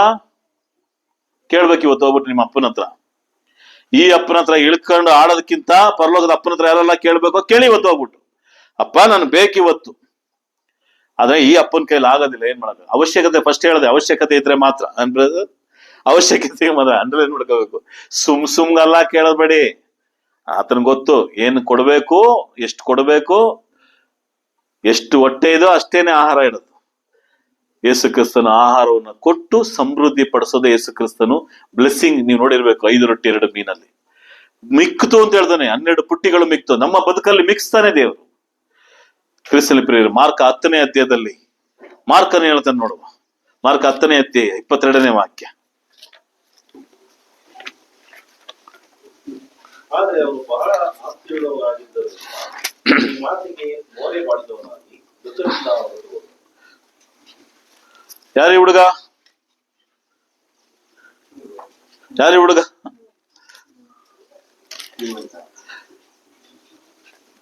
17ನೇ ವಾಕ್ಯದಲ್ಲಿ ಯೇಸು ಕ್ರಿಸ್ತನ ಹತ್ರ ಓಡ್ ಬಂದೆ. ಯೇಸು ಕ್ರಿಸ್ತನಿಗೆ ಕೊಟ್ಟಂತ ಸರ್ಟಿಫಿಕೇಟ್ ಏನ್ ಗೊತ್ತಾ?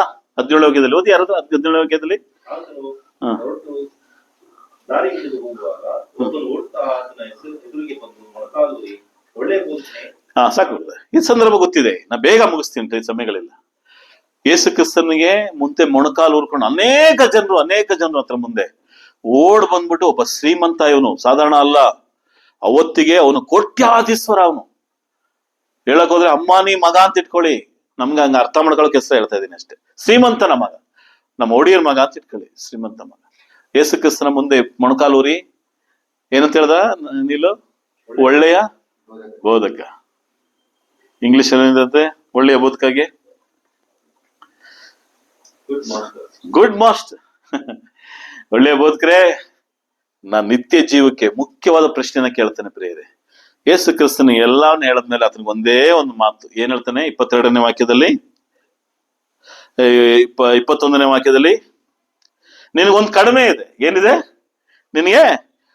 ನಿನಗೊಂದು ಕಡಿಮೆ ಆಗಿದೆ, ಹೋಗು, ನಿನ್ನ ಬದುಕನ್ನೆಲ್ಲ ಮಾರಿ ಬಡವರಿಗೆ ಕೊಡು, ಪರಲೋಕದಲ್ಲಿ ನಿನಗೆ ಸಂಪತ್ತಿರುವುದು, ನೀನು ಬಂದು ನನ್ನನ್ನ ಹಿಂಬಾಲಿಸು. ಹಂಗಾದ್ರೆ ಯೇಸು ಕ್ರಿಸ್ತನ ಹತ್ರ ಹೋದ್ರೆ ಎಲ್ಲ ಮಾರ್ಬಿಡ್ಬೇಕಾ, ಎಲ್ಲ ಕೊಟ್ಬಿಡ್ಬೇಕು ಬರ್ಬೇಕಂತನ ಯೇಸು ಕ್ರಿಸ್ತನ ಹೇಳುವಂತ ಲಾಜಿಕ್? ಹಂಗ ಹೇಳ್ತಿದ್ದಾನೆ ಇಲ್ಲಿ ಯೇಸು ಕ್ರಿಸ್ತನು. ಎಲ್ಲರಿಗೂ ಇದನ್ನೇ ಹೇಳ್ತಿದ್ದ, ಎಲ್ಲರಿಗೂ ಇದನ್ನೇ ಹೇಳ್ತಿದ್ದ ಯೇಸು ಕ್ರಿಸ್ತನು. ಗಮನ ಇಡ್ಬೇಕು. ಇದನ್ನ ಹೇಳಿದ ತಕ್ಷಣ ಇದನ್ನ ಕೆಲವೊಬ್ರು ಇದನ್ನ ಹಾಗೇ ಪ್ರಬೋಧಿಸ್ತಾರೆ, ಇದಲ್ಲ ಅಲ್ಲ. ಈತನ ಮನಸ್ಥಿತಿಯನ್ನ ಅರ್ಥ ಮಾಡ್ಕೊಳ್ಳೋಕೋಸ್ಕರ ಯೇಸು ಕ್ರಿಸ್ತನ ಹೇಳಿದಂತ ಮಾತು. ಯೇಸು ಕ್ರಿಸ್ತನ ಈ ಭೂಮಿಯಲ್ಲಿ ಎಲ್ಲರೂ ಬಡವರಾಗಿ ಕಷ್ಟದಲ್ಲೇ ಇರ್ಬೇಕು ಅಂತ ಆಸೆ ಪಟ್ಟವನಲ್ಲ. ಎಲ್ಲದಲ್ಲೂ ಸಮೃದ್ಧಿಯಾಗಿರ್ಬೇಕು, ಹಸುವಿನಲ್ಲೂ ಸಮೃದ್ಧಿ ಪಡಿಸುವಂತ ದೇವರು ನಮ್ಮ ದೇವರು. ಯೇಸು ಕ್ರಿಸ್ತನ ಒಂದು ಕಡಿಮೆ ಇದೆ. ಅದಕ್ಕೇನ್ ಕಡಿಮೆ? ಅಲ್ಲಿ ಅರ್ಥ ಮಾಡೋದು. ಆ ಲೈನ್ ಇದೆಯಲ್ಲ, ಕಡಿಮೆನ ಅರ್ಥ ಇದೆಯಲ್ಲ, ಇವನಿಗೆ ಧರ್ಮಶಾಸ್ತ್ರವೆಲ್ಲ ಕೈಗೊಳ್ತಾನೆ. ಆದ್ರೆ ಯಾವ್ದ್ರ ಮೇಲೆ ಮೋಹ ಇದೆ ಇವನಿಗೆ, ಯಾವ್ದ್ರ ಮೇಲೆ ಹೆಚ್ಚಾಗಿ ಆಸೆ ಇದೆ? ಇವನಿರುವಂತ ಆಸ್ತಿ ಮೇಲೆ, ಅಂತಸ್ತು ಮೇಲೆ, ಹಣದ ಮೇಲೆ. ಇದನ್ನ ಯೇಸು ಕ್ರಿಸ್ತನ್ ಟಾರ್ಗೆಟ್ ಮಾಡಿ ಹೇಳ್ತಾನೆ. ಒಂದು ಕಡಿಮೆ ಇದೆ, ಯಾಕಂದ್ರೆ ಯೇಸು ಕ್ರಿಸ್ತನ್ ಎಲ್ಲ ತಿಳಿದಂತ ದೇವರು. ಆತನ ಹೇಳ್ತಿದ್ದಾನೆ, ಒಂದು ಕಡಿಮೆ ಆಗಿದೆ, ನಿನ್ನೆಲ್ಲ ಕೊಟ್ಬಿಟ್ಟು ಬಂದ್ಬಿಡು ನೋಡವ, ಬಂದ್ಬಿಡು ಅಂತ ಹೇಳ್ತಾರೆ. ಬರ್ಬೇಕೋ ಬರಬಾರ್ದ? ಒಳ್ಳೆ ಬೋಧಕ ಹೇಳ್ತಾ ಇರೋದು ಮಾತಾನೆ, ಇದು ಗುಡ್ ಮಾಸ್ಟರ್ ಹೇಳಿದಂತ ಮಾತಾನೆ. ಬರ್ಬೇಕಾ ಬರಬಾರ್ದ? ಈ ಕಡೆ ಎಲ್ಲ ಏನಾದ್ರು ಬರ್ಬೇಕಾ ಬರಬಾರ್ದ? ಬರ್ಬೇಕು. ನಾವಾದ್ರ ಬರ್ತಿದ್ವಾ? ಡೌಟ್, ಯೋಚನೆ ಮಾಡ್ತಿದ್ವು ನಾವು ನೀವು ತರನೇ. ಯಾಕಂದ್ರೆ ಕೊಡೋದು ಇದೆಯಲ್ಲ ತುಂಬಾ ಮುಖ್ಯವಾದಂತ ವಿಷಯ. ಯೌವನಸ್ಥ ಹುಡುಗ, ಅನುಭವಿಸುವಂತ ವಯಸ್ಸು. ಅವನು ಏನ್ ಮಾಡ್ತಾನೆ 22ನೇ ವಾಕ್ಯದಲ್ಲಿ? ಬಹಳ ಆಸ್ತಿ ಉಳ್ಳವನಾಗಿರೋದ್ರಿಂದ ಈ ಮಾತಿಗೆ ಏನದ ಮೋರೆ ಮಾಡಿದವನಾಗಿ ದುಃಖದಿಂದ ಹೊರಟೋದು. ಯಾಕೆ ದುಃಖ ಆಯ್ತು? ಏನನ್ನ ಕೊಡು ಅಂತ ಯೇಸು ಕ್ರಿಸ್ತನ್ ಹೇಳ್ತಾನೋ ಆ ವಿಷಯದಲ್ಲಿ ದುಃಖ ಆಗೋಯ್ತು ಅವನಿಗೆ. ಹಂಗಾದ್ರೆ ಯೇಸು ಕ್ರಿಸ್ತನ ಈ ಮಾತಿನ ಅರ್ಥ ಇಷ್ಟ ಪ್ರಿಯರೇ, ಇಲ್ಲಿರುವಂತ ವಿಷಯ ಎಲ್ಲರಿಗೂ ಕೊಟ್ಬಿಡು ಅಂತ ಹೇಳ್ತಾ ಇಲ್ಲ ದೇವರು. ಇವನಿಗೆ ಮಾತ್ರನೇ ಹೇಳ್ತಾ ಇದ್ದಾನೆ. ಇವನಿಗೆ ಮಾತ್ರ ಹೇಳದಂತ ಮಾತು, ನೀನು ಕೊಟ್ಬಿಡು ಬಾ ಅಂತ ಹೇಳದಂತ ಮಾತಿನ ಹಿಂದೆ ಒಂದು ವಿಷಯ ಅಡಗಿದೆ. ಏನ್ ಗೊತ್ತಾ? ಅವ್ನಿಗೆ ಯಾವ್ದ್ರ ಮೇಲೆ ಅತಿಗಾವಾದಂತ ಮೋಹ ಇತ್ತು, ಅದನ್ನ ಚೇಂಜ್ ಮಾಡ್ತಿದ್ದಾನೆ ಅಷ್ಟೇ. ಆ ಮೈಂಡ್ ಸೆಟ್ ಚೇಂಜ್ ಮಾಡ್ತಾನೆ. ಹಂಗಾದ್ರೆ ನಮಗೂ ಅಷ್ಟೇ ಈ ಭೂಮಿಯಲ್ಲಿ ದೇವರು, ನಾವು ಹೊಸ ಒಡಂಬಡಿಕೆಯಲ್ಲಿ ಬದುಕಿದ್ದೇವೆ, ಚರ್ಚ್ ಆಫ್ ಕ್ರೈಸ್ಟ್ ಅಲ್ಲಿ ಇದ್ದೀವಿ, ಪ್ರತಿ ವಾರ ರೊಟ್ಟಿ ಮುರಿತೀವಿ, ಎಲ್ಲ ಇದೆ. ಮೋಹ ಯಾವ್ದ್ರ ಮೇಲೆ ಇದೆ? ಮೋಹ ಅನೇಕ ವಿಷಯಗಳು ಇಟ್ಕೋಬಹುದು ಒಂದ್ ಕಡೆ. ಒಂದು ಇಷ್ಟಗಳು, ನನಗೆ ನನ್ನ ಹೆಂಡತಿ ಅಂದ್ರೆ ತುಂಬಾ ಇಷ್ಟ. ಯೇಸು ಕ್ರಿಸ್ತದ ನಿನ್ ಹೆಂಡತಿಯನ್ನ ಬಿಟ್ಬಿಡು ಬಾ ಅಂತ ಹೇಳ್ತಾರೆ. ನನ್ನ ಮಕ್ಕಳಿಗೆ ಯಾವ್ದೋ ಒಂದು ಇಷ್ಟ, ಯಾವ್ದೋ ಒಂದು ಶ್ರೀಮಂತ ಏನೋ ಒಂದು ಇಷ್ಟ, ಯಾವ್ದೋ ಒಂದು ಎಜುಕೇಶನ್, ಫೈನಲ್ ಡಿಗ್ರಿ ಓದ್ತಿದ್ರಿ, ಇನ್ನು ಒಳ್ಳೆ ರ್ಯಾಂಕ್ ಸ್ಟೂಡೆಂಟ್ ನೀವು. ಯೇಸು ಕ್ರಿಸ್ತ ಹೇಳ್ತಾನೆ, ಈ ಸಬ್ಜೆಕ್ಟ್ ನ, ಈ ಒಂದು ಇದನ್ನ ಕಾಲೇಜ್ನ ಬಿಟ್ಬಿಟ್ಟು ನನ್ನ ಹಿಂದೆ ಬಾ ಅಂತ ಹೇಳಿದಾಗ ಏನ್ ಮಾಡ್ತೀರಿ? ಅಂದ್ರೆ ಅರ್ಥ ಏನಂದ್ರೆ, ನಾವು ಯಾವ್ದ್ರ ಮೇಲೆ ಹೆಚ್ಚಾಗಿ ಫೋಕಸ್ ಮಾಡ್ತೀವೋ ಅದು ಏನಾಗಿರ್ಬಾರ್ದು, ನಿತ್ಯ ಜೀವಕ್ಕೆ ತಡಿಯಾಗಿರ್ಬಾರ್ದು ಅನ್ನೋದಷ್ಟೇ. ಯೇಸು ಕ್ರಿಸ್ತನಿಗೆ ಯೌವನಸ್ಥನಿಗೆ ಏನಾಗಿತ್ತು? ಶ್ರೀಮಂತಿಕೆ ತನವನ್ನ ಮೇಲೆ ತುಂಬಾ ಮೋಹ ಇತ್ತು. ಯಾಕಂದ್ರೆ ಯೌವನಸ್ಥ ಚಂದಾಗಿ ದುಡಿತಾ ಇದ್ದ. 100 ರೂಪಾಯಿ ಹಾಕ್ಬಿಟ್ಟು 10,000 ರೂಪಾಯಿ ಸಂಪಾದನೆ ಮಾಡುವಂತ ಒಂದು ಟ್ಯಾಲೆಂಟ್ ಪರ್ಸನ್ ಇರ್ಬೋದು ಅವನು. ಆದ್ರೆ ಅದ್ರ ಮೇಲೆ ಅವ್ರಿಗೆ ಮೋಹ ಇರೋದ್ರಿಂದ ಬಡವ್ರು ಕೊಟ್ಬಿಟ್ಟು ಬಾ ಅಂತ ಕೇಳಿದಾಗ ಅವ್ನಿಗೆ ದುಃಖ ಆಗೋಯ್ತು ಅಷ್ಟೇ. ಇವತ್ತು ನಮಗೂ ಅಷ್ಟೇನೆ. ಆದ್ರೆ ಅಬ್ರಾಹ್ಮನ ರೀತಿಯಲ್ಲಿ ಬದುಕಕ್ ಸಾಧ್ಯನಾ ನಾವು? ಅಬ್ರಾಹ್ಮನ್ಗೆ ಹೇಳ್ತಾನೆ, ನಿನ್ನ ಮಗನ್ನ ಕೊಡು ಬಾ ಅಂತ ಕೇಳಿದಾಗ, 100ನೇ ವಯಸ್ಸಲ್ಲಿ ಮಗು ಕೊಟ್ಬಿಟ್ಟು ಕೊಡು ಬಾ ಅಂತ ಹೇಳ್ತೀಯಲ್ಲಪ್ಪ, ಏನಪ್ಪ ಮಾಡ್ಲಿ ಅಂತ ಏನೋ ಪ್ರಶ್ನೆ ಕೇಳ್ದ. ಏನು ಹೇಳಲಿಲ್ಲ. 3 ದಿನ ಆತನ ಕರ್ಕೊಂಡು ಹೋಗ್ತಾನೆ. 3 ದಿನ ಪ್ರಯಾಣ ಕರ್ಕೊಂಡೋಗಿ ಮಗನ್ಗೆ ಬಲಿ ಕೊಡೋಕೆ ಸಿದ್ಧ ಆಗ್ತದೆ. ಈ ಭಾವನೆಗಳು ಬರ್ಬೇಕು ಅನ್ನೋದೇ ಈ ಮಾತಿನ ಅರ್ಥ ಪ್ರಿಯರೇ. ನನ್ನ ತಂದೆ ಏನು ನನ್ನ ಹತ್ರ ಬಯಸ್ತಾನೆ? ಬಡತನ ಅಲ್ಲ. ನನ್ನ ತಂದೆ ನನ್ನ ಹತ್ರ ಬಯಸೋದು ಏನು ಅಂದ್ರೆ ಸಮೃದ್ಧಿಯಾಗಿ ಬದುಕಬೇಕು, ಅತ್ಯಧಿಕವಾಗಿ ಬದುಕಬೇಕು. ಇದೇ ದೇವರ ಆಲೋಚನೆ, ದೇವರ ಪ್ರಿಯತನ ಪ್ರಿಯರೇ. ಇವತ್ತು ನಾವು ಏನಲ್ಲಿದ್ದೀವೋ ಅದರಲ್ಲಿ ಸಮೃದ್ಧಿಯಾಗಿರಿ. ನಾವು ಯಾವತ್ತೂ ಅಷ್ಟೇನ, ಪ್ರಾರಂಭದಲ್ಲಿ ಹೇಳಿದೆ, ಯಾವತ್ತೂ ನಾವು ಇನ್ನೊಬ್ಬರನ್ನ ಕಂಪೇರ್ ಮಾಡಿ ಬದುಕನ್ನ ರೂಪಿಸೋದು ದೇವ್ರ ಕೋಪಿಸ್ಕತ್ತಾನೆ ನಮ್ಮ ಮೇಲೆ. ನಿಂಗೆ ಏನ್ ಕೊರೆ ಮಡಗಿದ್ದೀನಿ? ನಿನಗೆ ಏನ್ ಕೊರೆ ಮಡಗಿದ್ದೀನಿ? ನಾ ಕಳೆದ ಟೈಮಲ್ಲಿ ಹೇಳಿದೆ, ಮನ್ನ ತಿಂದು ಏನಾಯ್ತಂತೆ ಇಸ್ರಾಯೇಲ್ ಜನರಿಗೆ? ದೇವ್ರ ಮೇಲೆ ಏನ್ ಮಾಡಿದ್ರಂತೆ? ಗುಣಗುಟ್ರು. ಏನ್ ಮಾಡಿದ್ರು ದೇವ್ರು? ಹೋಗ್ ಸಾಯಿಲಿ ಅಂತ ಏನ್ ಮಾಡ್ಬಿಟ್ರು? ಸರ್ಪಗಳನ್ನ ಬಿಟ್ರು. ನೋಡ್ದಲ್ವಾ? ಏನ್ ಬೇರೆ ಮನ್ನ ತಿನ್ಬೇಕ? ದೇವ್ರಿಗೆ ಗೊತ್ತು ಈ ಮನ್ನ ತಿಂದ್ರೇನೆ ಇವ್ರು ನಡಿಯಕ್ಕಾಗತ್ತೆ ಅಂತ. ದೇವ್ರಿಗೆ ಗೊತ್ತಿದೆ ಪ್ರಿಯರೇ ನನಗೆ ಎಷ್ಟು ಕೊಡ್ಬೇಕು ಅಂತ, ನನ್ನ ಪಕ್ಕದವನಿಗೆ ಎಷ್ಟು ಕೊಡ್ಬೇಕು ಅಂತ ದೇವ್ರಿಗೆ ಗೊತ್ತಿದೆ. ದೇವ್ರು ಅದಕ್ಕೂ ಒಂದು ಉದಾಹರಣೆ ನಮ್ಗೆ ಒಂದು ಸಾಮ್ಯ ಹೇಳಿದ್ದಾನೆ. ಒಬ್ಬನ ಕರೆದು ಎಷ್ಟು ತಲಾಂತ ಕೊಟ್ಟ, ಇನ್ನೊಬ್ಬನ ಕರೆದು ಎಷ್ಟು ತಲಾಂತ ಕೊಟ್ಟ ದೇವ್ರಿಗೆ ಗೊತ್ತಿದೆ. ಅವ್ನ 5ನ್ನ 10 ಮಾಡ್ದ, ಅವ್ನಿಗೆ 5 ಕೊಡವ, ಇವ್ನು 3 ಕೊಡವ, ಇವ್ನು 2 ಕೊಡವ, ಇವ್ನು 1 ಕೊಡವ, ದೇವ್ರಿಗೆ ಗೊತ್ತಿದೆ. ಒಂದೊಂದ್ ತರ ನಾವು ಯೋಚನೆ ಮಾಡ್ಬಾರ್ದು. ನನ್ಗೆ ಯಾಕೆ 1 ಕೊಟ್ಟ? ನನ್ನ ಕೆಪಾಸಿಟಿ ಅಷ್ಟಿರ್ಬೇಕು, ಅಷ್ಟೇ ಸಾಕು, ನಿನ್ ಕೈಲಿ ಆಗೋದಿಲ್ಲ. ಕ್ರಿಸ್ತನ ಪ್ರಿಯರೇ, ದೇವರ ವಾಕ್ಯವನ್ನ ನಾವು ತಿಳಿದುಕೊಳ್ಳುವಂತ ಮನೋಭಾವದಲ್ಲಿ ನಾವಿರ್ಬೇಕು. ಯೌವನಸ್ಥ ಹುಡುಗ ದುಃಖ ಭರಿತನಾಗಿ ಮೋರೆ ಮಾಡ್ಕೊಂಡು ಹೋಗಿದ್ದು ಒಳ್ಳೆ ಬೋಧಕನ ಮಾತನ್ನ ಕೇಳಿ. ಇವತ್ತು ನಾವು ಮೋರೆ ಮಾಡ್ಕೊಳ್ಬಾರ್ದು. ನನ್ನ ಪರಲೋಕ ತಂದೆ ನನ್ನ ಹತ್ರ ಏನ್ ಬಯಸ್ತಿದ್ದಾರೆ ಅಂತ ನೋಡ್ಬೇಕಾಗಿದೆ. ಇವತ್ತು ದೇವರು ನನ್ನ ಹತ್ರ ಏನ್ ಬಯಸ್ತಿದ್ದಾನೆ ಪ್ರಿಯರೇ? ನಿಮ್ಮ ಆಸ್ತಿ ಪಾಸ್ತಿ ಬಯಸ್ತಿದ್ದಾನ? ನಿಮ್ಮ ಹತ್ರ ಏನ್ ಕೇಳ್ತಿದ್ದಾನೆ? ಸಂಡೇ 2 ಅವರ್, ಸಂಡೇ 2 ಅವರ್ ಪ್ರೀತಿ ತುಂಬಾ ಮುಖ್ಯವಾದದ್ದು. ಸಂಡೇ 1 ಅವರ್, ವೆಡ್ನೆಸ್ಡೇಲಿ 1 ಅವರ್, ಮನೇಲಿ 1 half an hour, ನನ್ನ ನೆನ್ಸ್ಕೊಳ್ಳಿ, ನನ್ನ ಜ್ಞಾಪಕ ಮಾಡ್ಕೊಂಡು ನನ್ನ ಜೊತೆಲಿ ಮಾತಾಡಿ ಅಂತ ಕೇಳ್ತಾನೆ. ಇದನ್ನ ಮಾಡಕ್ ಕಷ್ಟವಾ ನಮಗೆ? ಹೇಳಿ, ನಿಮ್ಗೆ ಹೇಳಿ. ಇದು ಕಷ್ಟ ಅಂದ್ರೆ ಓಕೆ, ನೋ ಪ್ರಾಬ್ಲಮ್. ಇಲ್ಲ ಬ್ರದರ್, ಆ ವೆಡ್ನೆಸ್ಡೇ ಹೇಳ್ತಿರಲ್ಲ, ಆ ವೆಡ್ನೆಸ್ಡೇ ನನಗೆ ನೋಟ್ಸ್ ಮಾಡೋದಿದೆ, ಆ ವೆಡ್ನೆಸ್ಡೇ ಕೆಲಸ ಮಾಡಿ ಟಯರ್ಡ್ ಆಗಿ ಬಂದಿದ್ದೀನಿ. ಯೋಚನೆ ಮಾಡಿ, ನಿಮ್ಮ ಪರಲೋಕ ತಂದೆ ನಿಮಗೋಸ್ಕರ ವೆಯ್ಟ್ ಮಾಡ್ತಿದ್ದಾನೆ ಈ ಸ್ಥಳದಲ್ಲಿ ಅಂತ. ನಿಮ್ಮ ಕುಟುಂಬದಲ್ಲಿ ವೆಯ್ಟ್ ಮಾಡ್ತಿದ್ರೆ ಸ್ವಲ್ಪ ಯೋಚನೆ ಮಾಡಿ. ಓಡ್ ಬನ್ನಿ. ಅಪ್ಪ ಅಂತ ಒಂದು ಮಗು ಓಡಾಗಿ ಅಪ್ಕೋತದೆ. ಕೆಲವೊಂದು ಕ್ಲಿಪ್ಸ್ಗಳು ನೋಡ್ತಾ ಇದೆ, ಏರ್ಪೋರ್ಟ್ ಅಲ್ಲಿ ನೋಡಿದ ತಕ್ಷಣ ಆ ಮಗು ಓಡೋಗ ಹಾಕೋತದೆ. ಅನೇಕ ವರ್ಷದ ಆರ್ಮಿಯಿಂದ ಬರುವಂತ ವಿಷಯಗಳನ್ನ ನೋಡಿರ್ಬೇಕು ನೀವು. ಒಂದು ಮಗು ಬಾಕ್ಸಿಂಗ್ ಆಡ್ತಾ ಇರ್ತಾನೆ ನಿತಿನ್ ತರ ಬಟ್ಟೆ ಕಟ್ಕೊಂಡು, ತಂದೆ ಆಡ್ತಾ ಇರ್ತಾನೆ, ನೋಡಿದಾಗ ಅವ್ನಿಗೆ ಗೊತ್ತಾಗತ್ತೆ, ಹೋಗಿ ಅಪ್ಕೊಂಡು ಅಳ್ತಾನೆ. ಯಾಕೆ ಇವೆಲ್ಲ ಕ್ಲಿಪ್ಸ್ ಗಳು ನೋಡಿ ಅಂತ ಹೇಳ್ತಿದ್ದೀನಿ ಅಂದ್ರೆ, ನಿಮ್ಗೆ ಅರ್ಥ ಆಗ್ಬೇಕು, ಜನ್ಮ ಕೊಟ್ಟಂತ ತಂದೆ ಮೇಲೆ ತಾಯಿ ಮೇಲೆ ಇಷ್ಟು ಮಮತೆ ಇಟ್ಟಿದಾರಲ್ಲ ನೀವು, ಯಾಕೆ ನನ್ನ ಪರಲೋಕದ ತಂದೆ ಮೇಲೆ ಇಷ್ಟೊಂದು ಮಮತೆ ಇಟ್ಟಿಲ್ಲ ಅಂತ. ದಯವಿಟ್ಟು ಇಟ್ಟಿಲ್ಲ ಅಂತ ಹೇಳಕ್ ಬರ್ತಾ ಇಲ್ಲ ನಾನು, ಇಟ್ಟಿದ್ರೆ ನೀವು ಖಂಡಿತ ಇಲ್ಲಿ ಬರ್ತಾ ಇದ್ರಿ. ದಯವಿಟ್ಟು ಮಿಸ್ ಮಾಡ್ಕೊಡಿ ನನ್ನ ಪ್ರಿಯ ಸಹೋದರ ಸಹೋದರಿ. ಅಪ್ಪ ವೇಟ್ ಮಾಡ್ತಿದ್ದಾರೆ ಇಲ್ಲಿ, ಅವ್ರ ಮಗ ಒಬ್ಬನೇ ಮಗ ಯೇಸು ಕ್ರಿಸ್ತನ ವೇಟ್ ಮಾಡ್ತಿದ್ದಾರೆ ಇಲ್ಲಿ, ನನ್ನ ಸಹೋದರ ವೇಟ್ ಮಾಡ್ತಿದ್ದೀನಿ ಇಲ್ಲಿ. ಮಿಸ್ ಮಾಡ್ಕೋಬೇಡಿ. ಇದಕ್ಕಿಂತ ಹೆಚ್ಚಾಗಿ ಇನ್ನೇನಿದೆ. ಕ್ರಿಸ್ತನ ಪ್ರಿಯರೇ, ಒಂದೆರಡು ವಾಕ್ಯಗಳು ಹೇಳಿ ನಾನು ಮುಕ್ತಾಯ ಮಾಡ್ತೇನೆ. ಯೆರೆಮೀಯ ಪ್ರವಾದಿ ಹೇಳಿದಂತ ಮಾತು, 29ನೇ ಅಧ್ಯಾಯ, ಯೆರೆಮೀಯ 29 11ನೇ ವಾಕ್ಯ.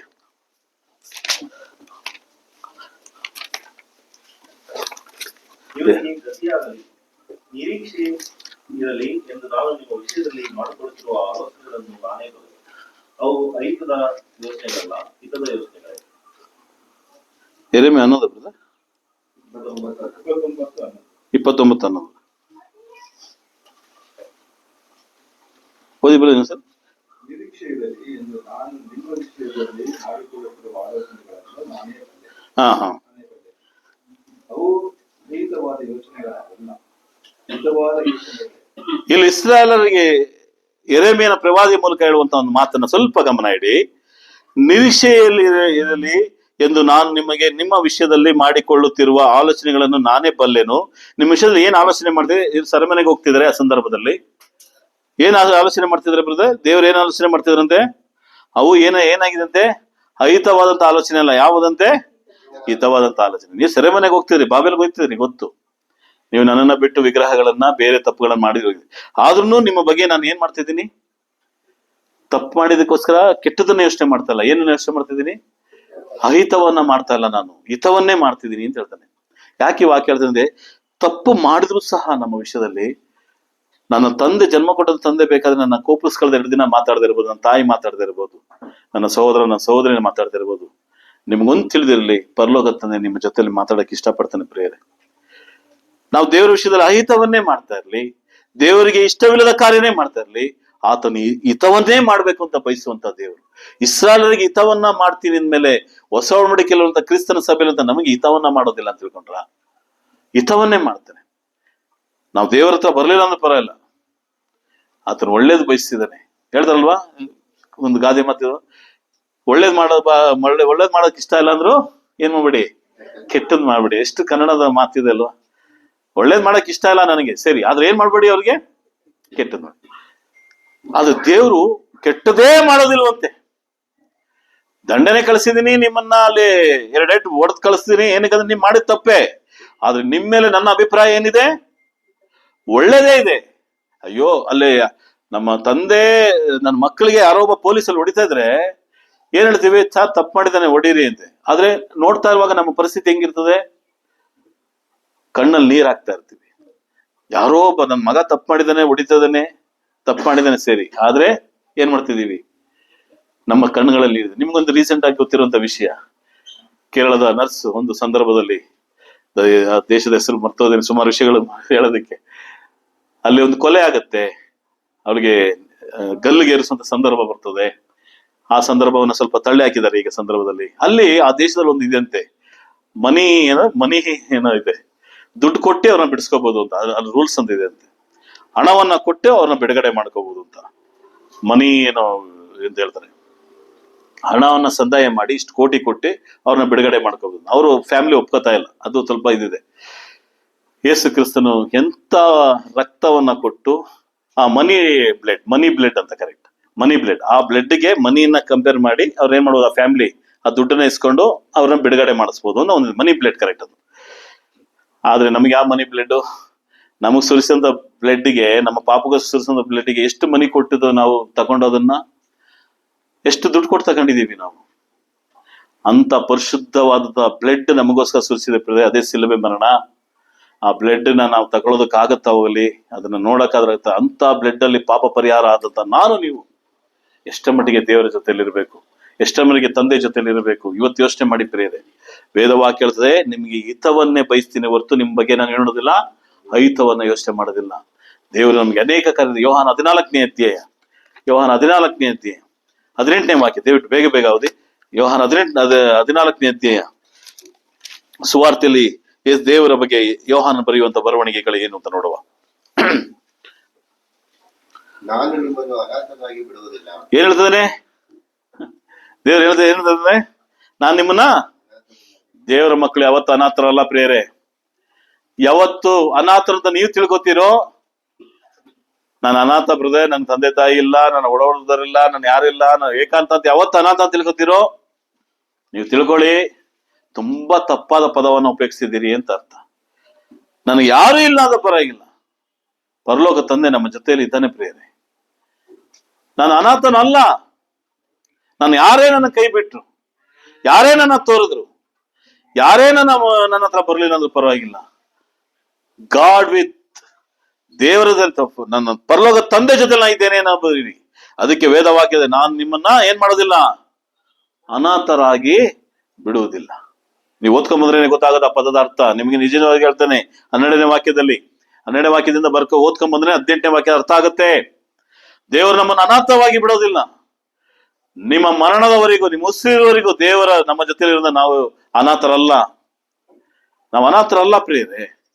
ಯಾವತ್ತು ಅನಾಥವಾಗಿದ್ದೀವಿ, ನಮ್ಮನ್ನೆಲ್ಲಾ ಬಿಟ್ಬಿಟ್ಟು ಹೋದ್ರು ಬ್ರದರ್, ನಾನು ನನ್ನ ಮಕ್ಕಳನ್ನ ಕರ್ಕೊಂಡು ಕಟ್ತಾ ಇದ್ದೀವಿ, ಯಾವತ್ತೂ ಹೇಳ್ಬೇಡಿ ನಾನು ನನ್ನ ಮಕ್ಕಳು ಅಂತ ಹೇಳಕ್ ಹೋಗ್ಬೇಡಿ. ನಿಮ್ಮ ಜೊತೆಲಿ ದೇವರಿದಾನಲ್ಲ, ತಂದೆ ಇದಾನಲ್ಲ, ನಿಮಗೆ ಸಭೆ ಇದೆಯಲ್ವಾ. ಅನಾಥ ಅನ್ನೋ ಪದನ ದೇವರ ಮಕ್ಕಳನ್ನ ನಮ್ಮ ಬಾಯಲ್ಲಿ ಯಾವತ್ತು ಬರಬಾರ್ದು. 27ನೇ ವಾಕ್ಯ ಅದರಲ್ಲೇ, ಶಾಂತಿಯನ್ನು ನಿಮಗೆ ಬಿಟ್ಟು ಹೋಗುತ್ತೇನೆ, ನನ್ನಲ್ಲಿರುವಂತಹ ಶಾಂತಿ ನಿಮಗೆ ಕೊಡುತ್ತೇನೆ. ಲೋಕವು ಕೊಡುವ ರೀತಿಯಿಂದ ನಾನು ನಿಮಗೆ ಕೊಡುವುದಿಲ್ಲ. ನಿಮ್ಮ ಹೃದಯವು ಕಳವಳಗೊಳ್ಳದಿರಲಿ. ಯೇಸು ಕ್ರಿಸ್ತರು ಹೇಳ್ತಿದ್ದೀನಿ, ಶಾಂತಿನ ಬಿಟ್ಟು ಹೋಗ್ತಿದ್ದೀನಿ, ಸಮಾಧಾನ ಬಿಟ್ಟು ಹೋಗ್ತಿದ್ದೀನಿ ಹೇಳ್ತಿದ್ದೀನಿ. ಈ ಲೋಕದ ಶಾಂತಿ ಅಲ್ಲ, ಈ ಲೋಕದ ಸಮಾಧಾನ ಅಲ್ಲ ಅಂತ ಅದ ಅರ್ಥ. ಅಂದ್ರೆ ಅರ್ಥ ಏನು? ಪರಲೋಕದ ಶಾಂತಿ, ಪರಲೋಕದ ಸಮಾಧಾನ ಕೊಟ್ಟು ಹೋಗ್ತಿದ್ದೀನಿ. ಪರಲೋಕದ ವಾತಾವರಣದಲ್ಲಿ ಬದುಕಬೇಕು ಪ್ರಿಯರೇ. ನಾವು ಈ ಭೂಮಿಯಲ್ಲಿ ಪರಲೋಕದ ಆಲೋಚನೆಯಲ್ಲಿ ಬದುಕಿದ್ರೇನೆ ಈ ಭೂಮಿಯಲ್ಲಿರುವಂತ ಸಮಸ್ಯೆಗಳು ನನಗೆ ಸಮಸ್ಯೆ ಕಾಣೋದಕ್ಕೆ ಸಾಧ್ಯ ಇಲ್ಲ. ಭೂಮಿಯಲ್ಲೇ ಬದುಕಿದ್ದೀನಿ, ಏನ್ ಮಾಡಕ್ ಆಗತ್ತೆ ಅಂದ್ರೆ ಈ ಭೂಮಿ ಸಮಸ್ಯೆ ನನಗೆ ಬೆಟ್ಟದಷ್ಟು. ಭೂಮಿಯಲ್ಲಿ ಇದ್ಕೊಂಡು ನಾನು ಪರಲೋಕದಲ್ಲಿ ಬದುಕ್ತಾ ಇದ್ದೀನಿ, ಪರಲೋಕದ ವಾತಾವರಣದಲ್ಲಿ ಪರಲೋಕದವನಾಗಿದ್ದೇನೆ, ನಾನು ಪರಲೋಕ ಸಂಸ್ಥಾನದವನು ಅನ್ನೋ ಭಾವನೆಗಳು ಬಂದ್ಬಿಟ್ರೆ ನಮಗೆ ಯೇಸು ಕ್ರಿಸ್ತನು ಏನ್ ಬಿಟ್ಟು ಹೋಗ್ತಿದ್ದಾನೆ, ಆ ಶಾಂತಿಯನ್ನು ಅರ್ಥ ಮಾಡ್ಕೊಳಕ್ ಸಾಧ್ಯ. ಆ ಸಮಾಧಾನ, ಆ ಪೀಸ್ ನಮ್ಗೆ ಸಿಗುತ್ತೆ. ಸಮಾಧಾನದಿಲ್ದೆ ಯಾರಾದ್ರೂ ಸಮಾಧಾನ ಇಲ್ಲ ಅಂದ್ರೆ ಯೇಸು ಕ್ರಿಸ್ತನು ನಿಮ್ಮ ಜೊತೆಯಲ್ಲಿ ಇಲ್ಲ. ದೇವರು ತಂದೆ ನಿಮ್ಮ ಜೊತೆಯಲ್ಲಿ ಇಲ್ಲ ಅಂತ. ನಾವು ಸಮಾಧಾನನೇ ಇಲ್ಲ ಬ್ರದರ್ ಮನೆಯಲ್ಲಿ. ಯಾಕೆ ಸಮಾಧಾನ ಇಲ್ಲ? ಸಮಾಧಾನ ತಗೊಂಬನ್ನಿ ಮನೆ ಒಳಗಡೆ. ಯೇಸು ಕ್ರಿಸ್ತನು ಹೇಳ್ತಿದ್ದಾನೆ, ಏನ್ ಕೊಟ್ಬಿಟ್ಟು ಹೋಗ್ತಿದ್ದೀನಿ, ಏನ್ ಬಿಟ್ಟು ಹೋಗ್ತಿದ್ದೀನಿ ಅಂತ ಹೇಳ್ತಿದ್ದಾನೆ. ಯಾಕೆ ನಿಮ್ಮ ಮನೇಲಿ ಸಮಾಧಾನ ಇಲ್ಲ? ಯಾವಾಗ ನೋಡಿದ್ರು ಜಗಳ. ತಗೊಂಬನ್ನಿ ಸಮಾಧಾನ ಮನೆ ಒಳಗಡೆ, ಶಾಂತಿನ ತಗೊಂಬನ್ನಿ. ಗಂಡ ಜಗಳ ಮಾಡಿದ್ರೆ ಹೆಂಡತಿ ಸಾಧಿ ತಗೊಂಬನ್ನಿ. ಗಂಡ ಜಗಳ, ಹೆಂಡತಿ ಜಗಳ, ಗಂಡ ಸಮಾಧಾನ ತಗೊಂಬನ್ನಿ, ಶಾಂತಿನ ತಗೊಂಬನ್ನಿ ಒಳಗಡೆ. ಯಾರ ಶಾಂತಿ? ಯೇಸು ಕ್ರಿಸ್ತನು ಕೊಟ್ಟಂತ ಶಾಂತಿ, ಸಮಾಧಾನವನ್ನ, ಪೀಸ್ನ. ಮಕ್ಕಳು ತಗೊಂಬನ್ನಿ, ಮಕ್ಕಳ ಮೂಲಕ. ಮಕ್ಕಳು ನೀವು ತಗೊಂಡೋಗಿ ಮನೆ ಒಳಗಡೆ ಶಾಂತಿಯನ್ನ. ಯಾಕಂದ್ರೆ ನೀವು ದೇವರ ಮಕ್ಕಳಲ್ವಾ. ಯಾವತ್ತು ದೇವರ ಮನೆಯಲ್ಲಿ ಸಮಾಧಾನ ಇರಲೇಬೇಕು, ಶಾಂತಿ ಇರಲೇಬೇಕು. ಯಾಕಂದ್ರೆ ಯೇಸು ಕ್ರಿಸ್ತನು ಬಿಟ್ಬಿಟ್ಟು ಹೋಗಿದ್ದಾನೆ ಅಂತೆ. ಯೇಸು ಕ್ರಿಸ್ತನು ಏನ್ ಬಿಟ್ಟು ಹೋಗಿದ್ದಾನೆ ಇಲ್ಲಿ? ಒಬ್ಬೊಬ್ಬರಿಗೂ ಇಷ್ಟು ಕೋಟಿ ಅಲ್ಲ ಹೇಳ್ತೇನೆ, ನಮ್ಮ ಪ್ರಧಾನಿ ಹೇಳಿದ್ರಲ್ಲ ಆತರ ಅಲ್ಲ. ನಾ ಬಂದ್ರೆ ಎಲ್ಲರಿಗೂ 15 ಲಕ್ಷ ಕೊಡ್ತೀನಿ, ಆತರ ಅಲ್ಲ. ಯೇಸು ಕ್ರಿಸ್ತನು ಒಂದು ವಾಗ್ದಾನ ಮಾಡಿದ್ದಾನೆ ಪ್ರಿಯರೇ, ನಾನು ಇಲ್ಲಿ ಬಿಟ್ಟು ಹೋಗ್ತಾ ಇರೋದು ಏನ್ ಗೊತ್ತಾ? ಪರಲೋಕದ ಸಮಾಧಾನ ಬಿಟ್ಟು ಹೋಗ್ತಾ ಇದ್ದೀನಿ. ಆ ಸಮಾಧಾನ ನಿಮ್ಮ ಮನೆಯಲ್ಲಿ, ನಿಮ್ಮ ಬದುಕಲ್ಲಿ, ನಿಮ್ಮ ಸ್ವಂತ ಜೀವಿತದಲ್ಲಿ ಇರಲೇಬೇಕು. சமாதானம் இல்லாம வாழ்ந்துக்கிற பிரதர், சமாதானமே இல்லைன்னு சொன்னீங்க, உங்களோட வீட்டுக்குள்ளோ தேவன் இல்லைன்னு அர்த்தம். ஆமாங்க, சமாதானம் இல்லாத நிறைய பேர் நம்ம கூட இருக்குவாங்க, நிறைய பேர் இருக்குவாங்க. சமாதானத்தை கெடுக்கிறதுக்கே நிறைய பேர் இருக்குவாங்க. ஆனா நீங்க சமாதானத்தோட தானே இருக்கணும். உங்களுக்குள்ள தேவன் வாசமா இருக்கிறார் இல்லையா? தேவனான தகப்பன் உங்க கூட இருக்கிறாங்க இல்லையா? சமாதானத்தை கொண்டு வாங்க. நீங்க என் கணவன் இப்படிதான் பேசுறாங்க, சமாதானத்தை கொண்டு வாங்க. எதிர்க்கு எதிர்தான் பேசி பேசி சண்டை போடாதீங்க.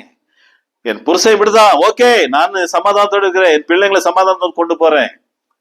என் கணவன் இப்படித்தான், நான் சமாதானத்தோடு கொண்டு போறேன். சமாதானத்தை கொண்டு வாங்க. பாருங்க, இங்க சபைக்குள்ள வாங்க, இங்க சமாதானம் நிறைஞ்சிருக்கு. கொட்டி கொட்டி தேவன் வச்சிருக்கிற சபைக்குள்ள சமாதானத்தை. அள்ளி அள்ளி போங்க சமாதானத்தை. வேத வசனத்தில் வசனங்களை படிங்க, சமாதானம் நிறைஞ்சிருக்கு. தேவன் பரலோகத்தின் தேவன் சமாதானத்தை கொடுக்கிறார். அதை கொடுத்து போயிருக்கிறார் ஒரே குமாரன் ಯೇಸು கிறிஸ்து. ಪರಲೋಕ ತಂದೆ ಸಮಾಧಾನ ಕೊಟ್ಟು ಕಳಿಸಿದ್ದಾನೆ. ಯಾರ ಕೈಯಲ್ಲಿ? ಅವನ ಒಬ್ಬನೇ ಮಗನ ಯೇಸು ಕ್ರಿಸ್ತನ ಕೈಯಲ್ಲಿ. ಆ ಸಮಾಧಾನ ಇಲ್ಲಿದೆ ಪ್ರಿಯರೇ. ನನಗೆ ಸಮಾಧಾನ ಇಲ್ಲ, ಶಾಂತಿ ಇಲ್ಲ, ನನಗೆ ನೆಮ್ಮದಿ ಇಲ್ಲ, ಇದೆಲ್ಲ ಯಾವ್ದು ಹೇಳಕ್ ಹೋಗ್ಬೇಡಿ.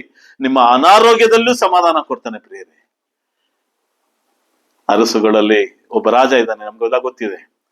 ಆತನಿಗೆ ಪ್ರವಾದಿನೇ ಹೇಳ್ತಾನೆ, ಬಂದ್ಬಿಟ್ಟು ನೋಡೋ, ನಿನ್ ವಯಸ್ಸಾಗೋಯ್ತು, ನೀನ್ ಹಾಸಿಗೆಯಲ್ಲಿ ಇದೆಯಾ, ಬೆಡ್ಡೆಡ್ ಆಗಿದ್ಯಾ, ನಿನ್ನ ಸ್ಥಾನಕ್ಕೆ ಇನ್ನೊಬ್ಬನ ನೇಮ್ಸು, ನಿನ್ ಕಾಲ ಮುಗೀತು ಅಂತ ಹೇಳ್ತಾನೆ. ಅವನೇನ್ ಮಾಡ್ದ? ದೇವ್ರ ಹತ್ರ ಮಾತಾಡ್ದ, ಅವ್ರ ಅಪ್ಪನ ಹತ್ರ ಮಾತಾಡ್ದ ಅಷ್ಟೇ. ಅಪ್ಪ ಏನಪ್ಪ, ನನಗೆ ಇಷ್ಟು ಬೇಗ ಕಳ್ಸ್ಕೊತಿದ್ದೀರಿ, ನನಗೆ ಏನೇನೋ ಇರ್ಬೇಕು ಅಂತ ಹೇಳಿ ನನ್ನ ಯಥಾರ್ಥತ್ವನ ನೋಡಿ, ನನ್ನ ನಂಬಿಕೆಯನ್ನು ನೋಡಿ ಅಂತ 3 ವಿಷಯಗಳು ಹೇಳ್ತಾನೆ. ಆ ಪ್ರವಾದಿ ಅರಮನೆಯನ್ನ ದಾಟೇ ಇರೋದಿಲ್ಲ ಏಸಾಯ. ಮತ್ತೆ ಏಸಾಯನ್ಗೆ ಪ್ರವಾದನೆ ಮಾತಾಗತ್ತೆ, ನೀವ್ ಹೋಗ್ರ ಅರಸನ ಹತ್ರ ಹೋಗು, ಅವ್ನಿಗೆ ಹೋಗಿ ಹೇಳು, ನೀನು 15 ವರ್ಷ ಬದುಕ್ತೀಯ. ಏನ್ ಪ್ರಿಯರೇ, ಯಾರು ಕೊಟ್ಟಿದ್ದು? 15 ವರ್ಷ ಬದುಕ್ತೀಯ. ಅಷ್ಟೇ ಅಲ್ಲ, 3 ದಿನದಲ್ಲಿ ನನ್ನ ದೇವಾಲಯದಲ್ಲಿ ನೀ ಇರ್ತೀಯ. ಎಂತ ಬ್ಲೆಸ್ಸಿಂಗ್ ಪ್ರಿಯರೇ. ಇದು ಪರಲೋಕ ತಂದೆ ಕೊಡುವಂತ ಆಶೀರ್ವಾದ ನಮಗೂ ನಿಮಗೂ. ಯಾರೋ ಅನಾರೋಗ್ಯದಲ್ಲಿದ್ರೆ ಪ್ರಾರ್ಥನೆ ಮಾಡಿ, ದೇವರೇ ನನಗೆ ಇನ್ನೂ ಕೆಲವೊಂದು ವಿಷಯಗಳಿದೆ, ಆ ವಿಷಯ ನೆರವೇರ್ಸಕ್ಕೋಸ್ಕರ ದಯವಿಟ್ಟು ದೇಹದಲ್ಲಿ ಬಲ ಕೊಡಿ, ಆರೋಗ್ಯ ಕೊಡಿ, ನನಗೆ ಆ ಒಂದು ಪರಿಪೂರ್ಣತೆ ಕೊಡಿ. ತುಂಬಾ ಆಸೆ ಪಡ್ಬೇಡಿ. ಮಗಳು ಮದುವೆ ಮಾಡ್ಬೇಕು ಅಂತ ಆಸೆ ಇದ್ರೆ ಅದಕ್ಕೆ ಕೊಡ್ತಾರೆ. ಮೊಮ್ಮಗಳು ಮದುವೆ ನೋಡ್ಬೇಕು ಅನ್ನೋದಲ್ಲ ಅಂದ್ರೆ 120 ವರ್ಷಗಳ ಬದುಕಾಗತ್ತಾ? ಇಲ್ಲ, ನಾನು ಹೇಳ್ತಾರೆ ಅಂದ್ರೆ ದೇವ್ರ ಹತ್ರ ಕೇಳಿ, ಸಮಾಧಾನ ಕೊಡೋದಕ್ಕೆ ರೆಡಿ ಆಗಿದ್ದಾನೆ ಯೇಸು ದೇವರು. 27ನೇ ಅಧ್ಯಾಯದಲ್ಲಿ ನೋಡಿದ್ರೆ 21ರಿಂದ ತುಂಬಾ ವಾಕ್ಯಗಳಿದೆ. ಒಂದೇ ಒಂದು ವಾಕ್ಯ ಹೇಳಿ ಮುಗಿಸ್ತೀನಿ ಪ್ರಿಯರೇ. ಯೆರೆಮೀಯ 17ನೇ ಅಧ್ಯಾಯದಲ್ಲಿ ಏನ್ ಹೇಳ್ತಾನೆ ನೋಡಿ. ಇದು ಈ ನಂಬಿಕೆ ನಮ್ಮಲ್ಲಿ ದಯವಿಟ್ಟು ಇರಬಾರದು. ಯೆರೆಮೀಯ 17ನೇ ಅಧ್ಯಾಯ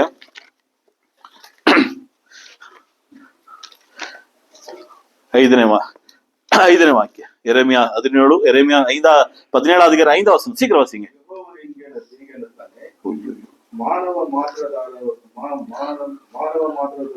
ಭರವಸೆಯಿಟ್ಟು ನರಜನ್ಮದವರನ್ನು ತನ್ನ ಬಲವೆಂದು ತಿಳಿದು ಯೆಹೋವನನ್ನು ತೊರೆಯುವ ಮನಸ್ಸುಳ್ಳವನು ಶಾಪಗ್ರಸ್ತ. ಇದು ತುಂಬಾ ಗಮನ ಇಡಿ. ಯೆರೆಮೀಯ ಅವತ್ತು ಅಲ್ಲಿದಂತ ಇಸ್ರಾಯೇಲ್ ಜನರಿಗೆ ಹೇಳ್ತಾರೆ, ನೀವು ಯಾರನ್ನ ನಂಬಬೇಕು ಅಂತ ಹೇಳ್ತಿದ್ದಾನೆ? ಮನುಷ್ಯರಲ್ಲಪ್ಪ. ಯಾರನ್ನ ನಂಬೇಕಂತೆ? ನನ್ನನ್ನ ತೊರೆದ್ರೆ, ನನ್ನನ್ನ ನಂಬಿದ್ರಿಲ್ಲ ಅಂದ್ರೆ ನೀವೆಲ್ಲ ಏನಾಗುತ್ತೀರಿ? ಇವತ್ತು ಹೊಸ ಒಡಂಬಡಿಕೆಯಲ್ಲೂ ಅದೇನೇ ಮಾತು ಹೇಳ್ತಾನೆ. ದೇವ್ರನ್ನ ನಂಬಿ ನೀವು 6, 7, 8 ವಾಕ್ಯ ಹೋದ್ರೆ ನಿಮ್ಗೆ ಅರ್ಥ ಆಗುತ್ತೆ. ದೇವರು ಯಾವ ರೀತಿಯಲ್ಲಿ, ಅವ್ರನ್ನ ನಂಬಿದ್ರೆ ಯಾವ ರೀತಿಯಲ್ಲಿ ಇರ್ತಾರೆ? ಕಾಡುಗಳಲ್ಲಿದ್ದಂತ ಪೋಳಿಗಳಲ್ಲಿ ಜಾಲಿ ಮರದ ರೀತಿ ಇರ್ತಾರೆ. ಅದೇ ದೇವ್ರನ್ನ ನಂಬಿದ್ರೆ ಹೆಂಗಿರ್ತಾರೆ ಅಂತ 8ನೇ ವಾಕ್ಯ ಹೇಳ್ತಾನೆ. ಅದನ್ನು ಹರಡಿರುವಂತ ಕ್ಷೇಮಾಭಿವೃದ್ಧಿ ಇರುವಂತ ರೀತಿಯಲ್ಲಿ ಇರ್ತಾರೆ. 8 ವಾಕ್ಯಗಳು ದಯವಿಟ್ಟು ಬರ್ಕೊಳ್ಳಿ. ಒಂದೇ ಒಂದು ವಾಕ್ಯ ಹೇಳ್ತೀನಿ. ಮನುಷ್ಯರನ್ನ ನಂಬೋದಕ್ಕಿಂತ, ಮನುಷ್ಯರ ಮೇಲೆ ಭರವಸೆ ಇಡೋದಕ್ಕಿಂತ, ನರ ಜನ್ಮ ಮೇಲೆ ಭುಜಬಲವನ್ನ ನಂಬೋದಕ್ಕಿಂತ ಯಾರನ್ನ ನಂಬೇಕು? ಯೆಹೋವನ ನಂಬಿತೆ. ಯೆರೆಮೀಯನು ಇಸ್ರಾಯೇಲ್ ಜನರಿಗೆ ಹೇಳದಂತೆ ಇವತ್ತು ದೇವರ ವಾಕ್ಯ ನಮ್ಗೆ ಹೇಳ್ತದೆ ಪ್ರಿಯರೇ, ನಾವು ದೇವರನ್ನೇ ನಂಬಬೇಕು. ಆತನನ್ನ ನಂಬುದ್ರೆ ಮಾತ್ರನೇ ನಮಗೆ ಸಾಧ್ಯ. ಪೇತ್ರನ ಒಂದೇ ಒಂದು ಮಾತು ಹೇಳಿ ಮುಗಿಸ್ತೇನೆ. 2 ಪೇತ್ರ 1ನೇ ಅಧ್ಯಾಯ 2 ಪೇತ್ರ 1ನೇ ಅಧ್ಯಾಯ 2ನೇ ವಾಕ್ಯ. 2 ಪೇತ್ರ 1ನೇ ಅಧ್ಯಾಯ 2ನೇ ವಾಕ್ಯ. ದೇವರ ವಿಷಯವಾಗಿಯೂ ನಮ್ಮ ಕರ್ತನಾದ ಯೇಸುವಿನ ವಿಷಯವಾಗಿಯೂ ಪರಿಜ್ಞಾನವು ನಿಮಗೆ ಉಂಟಾಗುವುದರಲ್ಲಿ ಕೃಪೆಯು ಶಾಂತಿಯು ನಿಮಗೆ ಹೆಚ್ಚೆಚ್ಚಾಗಿ ದೊರೆಯಲಿ ಅಂತ ಹೇಳ್ತಾ 3ನೇ ವಾಕ್ಯ, ನಮ್ಮನ್ನು ತನ್ನ ಪ್ರಭಾವದಿಂದ ಗುಣಾತಿಶಯದಿಂದಲೂ ಕರೆದ ದೇವರ ವಿಷಯವಾಗಿ ಯೇಸುವಿನ ದಿವ್ಯ ಶಕ್ತಿಯು ನಮಗೆ ಪರಿಜ್ಞಾನವನ್ನ ಕೊಟ್ಟಿದ್ರಲ್ಲಿ ಜೀವಕ್ಕೂ ಭಕ್ತಿಗೂ ಬೇಕಾಗದೆಲ್ಲವನ್ನ ದೊರೆಯುವುದೆಂದು ಬಲ್ಲೆವಷ್ಟೇ. ಈ ವಾಕ್ಯನ ಬಾಯ್ಪಾಠ ಮಾಡಿ. ಎಲ್ಲವನ್ನ ದೇವರು ಯೇಸು ಕ್ರಿಸ್ತನ ಮೂಲಕ ಕೊಟ್ಟು ಕಳಿಸಿದ್ದೇನೆ. ಹ್ಯಾಪಿ ಆಗಿರಿ. ಪರಲೋಕ ತಂದೆ ಜೊತೆಲಿ ದಿನನಿತ್ಯ ಮಾತಾಡಿ, ಅಪ್ಪ ಅಂತ ಮಾತಾಡಿ, ಡ್ಯಾಡಿ ಅಂತ ಮಾತಾಡಿ, ಮುದ್ದಾಡಿ. ನಿಮ್ಮ ತಂದೆನ ಮುದ್ದಾಡ್ದಂಗೆ, ನಿಮ್ಮ ತಾಯಿನ ಮುದ್ದಾಡ್ದಂಗೆ ಪರಲೋಕ ತಂದೆನ ಮುದ್ದಾಡಿ. ಕೇಳಿ, ಮೊಣಕಾಲೂರಿ ಪ್ರಾರ್ಥನೆ ಮಾಡಿ, ಅಪ್ಪ ನನಗಿದು ಬೇಕಪ್ಪ, ನನಗೆ ಇದು ಸಾಧಿಸ್ಬೇಕು ಅಂತಿದ್ದೀನಿ, ನಾನು ಇದು ಗುರಿ ಮುಟ್ಟಬೇಕು ಅಂತಿದ್ದೀನಿ, ನಾನು ಈಗ ಆಗ್ಬೇಕು ಅಂತಿದ್ದೀನಿ. ಪರಲೋಕ ತಂದೆ ಹತ್ರ ಕೇಳಿ. ಪರಲೋಕ ತಂದೆ ನಿಮಗೆ ಕೊಡೋದಕ್ಕೆ ಸಕ್ತನಾಗಿದ್ದಾನೆ. ನಿಮ್ಮ ಯೋಚನೆಕ್ಕಿಂತಲೂ ಆತನ ಯೋಚನೆ ದೊಡ್ಡದಾಗಿದೆ. ಆತನು ಕೊಡುವಂತನಾಗಿದ್ದಾನೆ. ಕೊಡುವಂತ ವಿಷಯದಲ್ಲಿ ನಾವು ಯಾರನ್ನೂ ನಂಬೋದಕ್ಕಿಂತ ಯಾರನ್ನು ನಂಬುವ? ಪರಲೋಕ ತಂದೆ ನಂಬುವ. ಈ ವಾಕ್ಯದ ಭಾಗವನ್ನು ಕೊಟ್ಟಿದ್ದ ದೇವರಿಗೂ ಸಭೆಗೆ ಒಂದೇ ಮುಕ್ತಾಯ ಮಾಡ್ಕೊಳ್ತೇನೆ. ಆಮೇಲೆ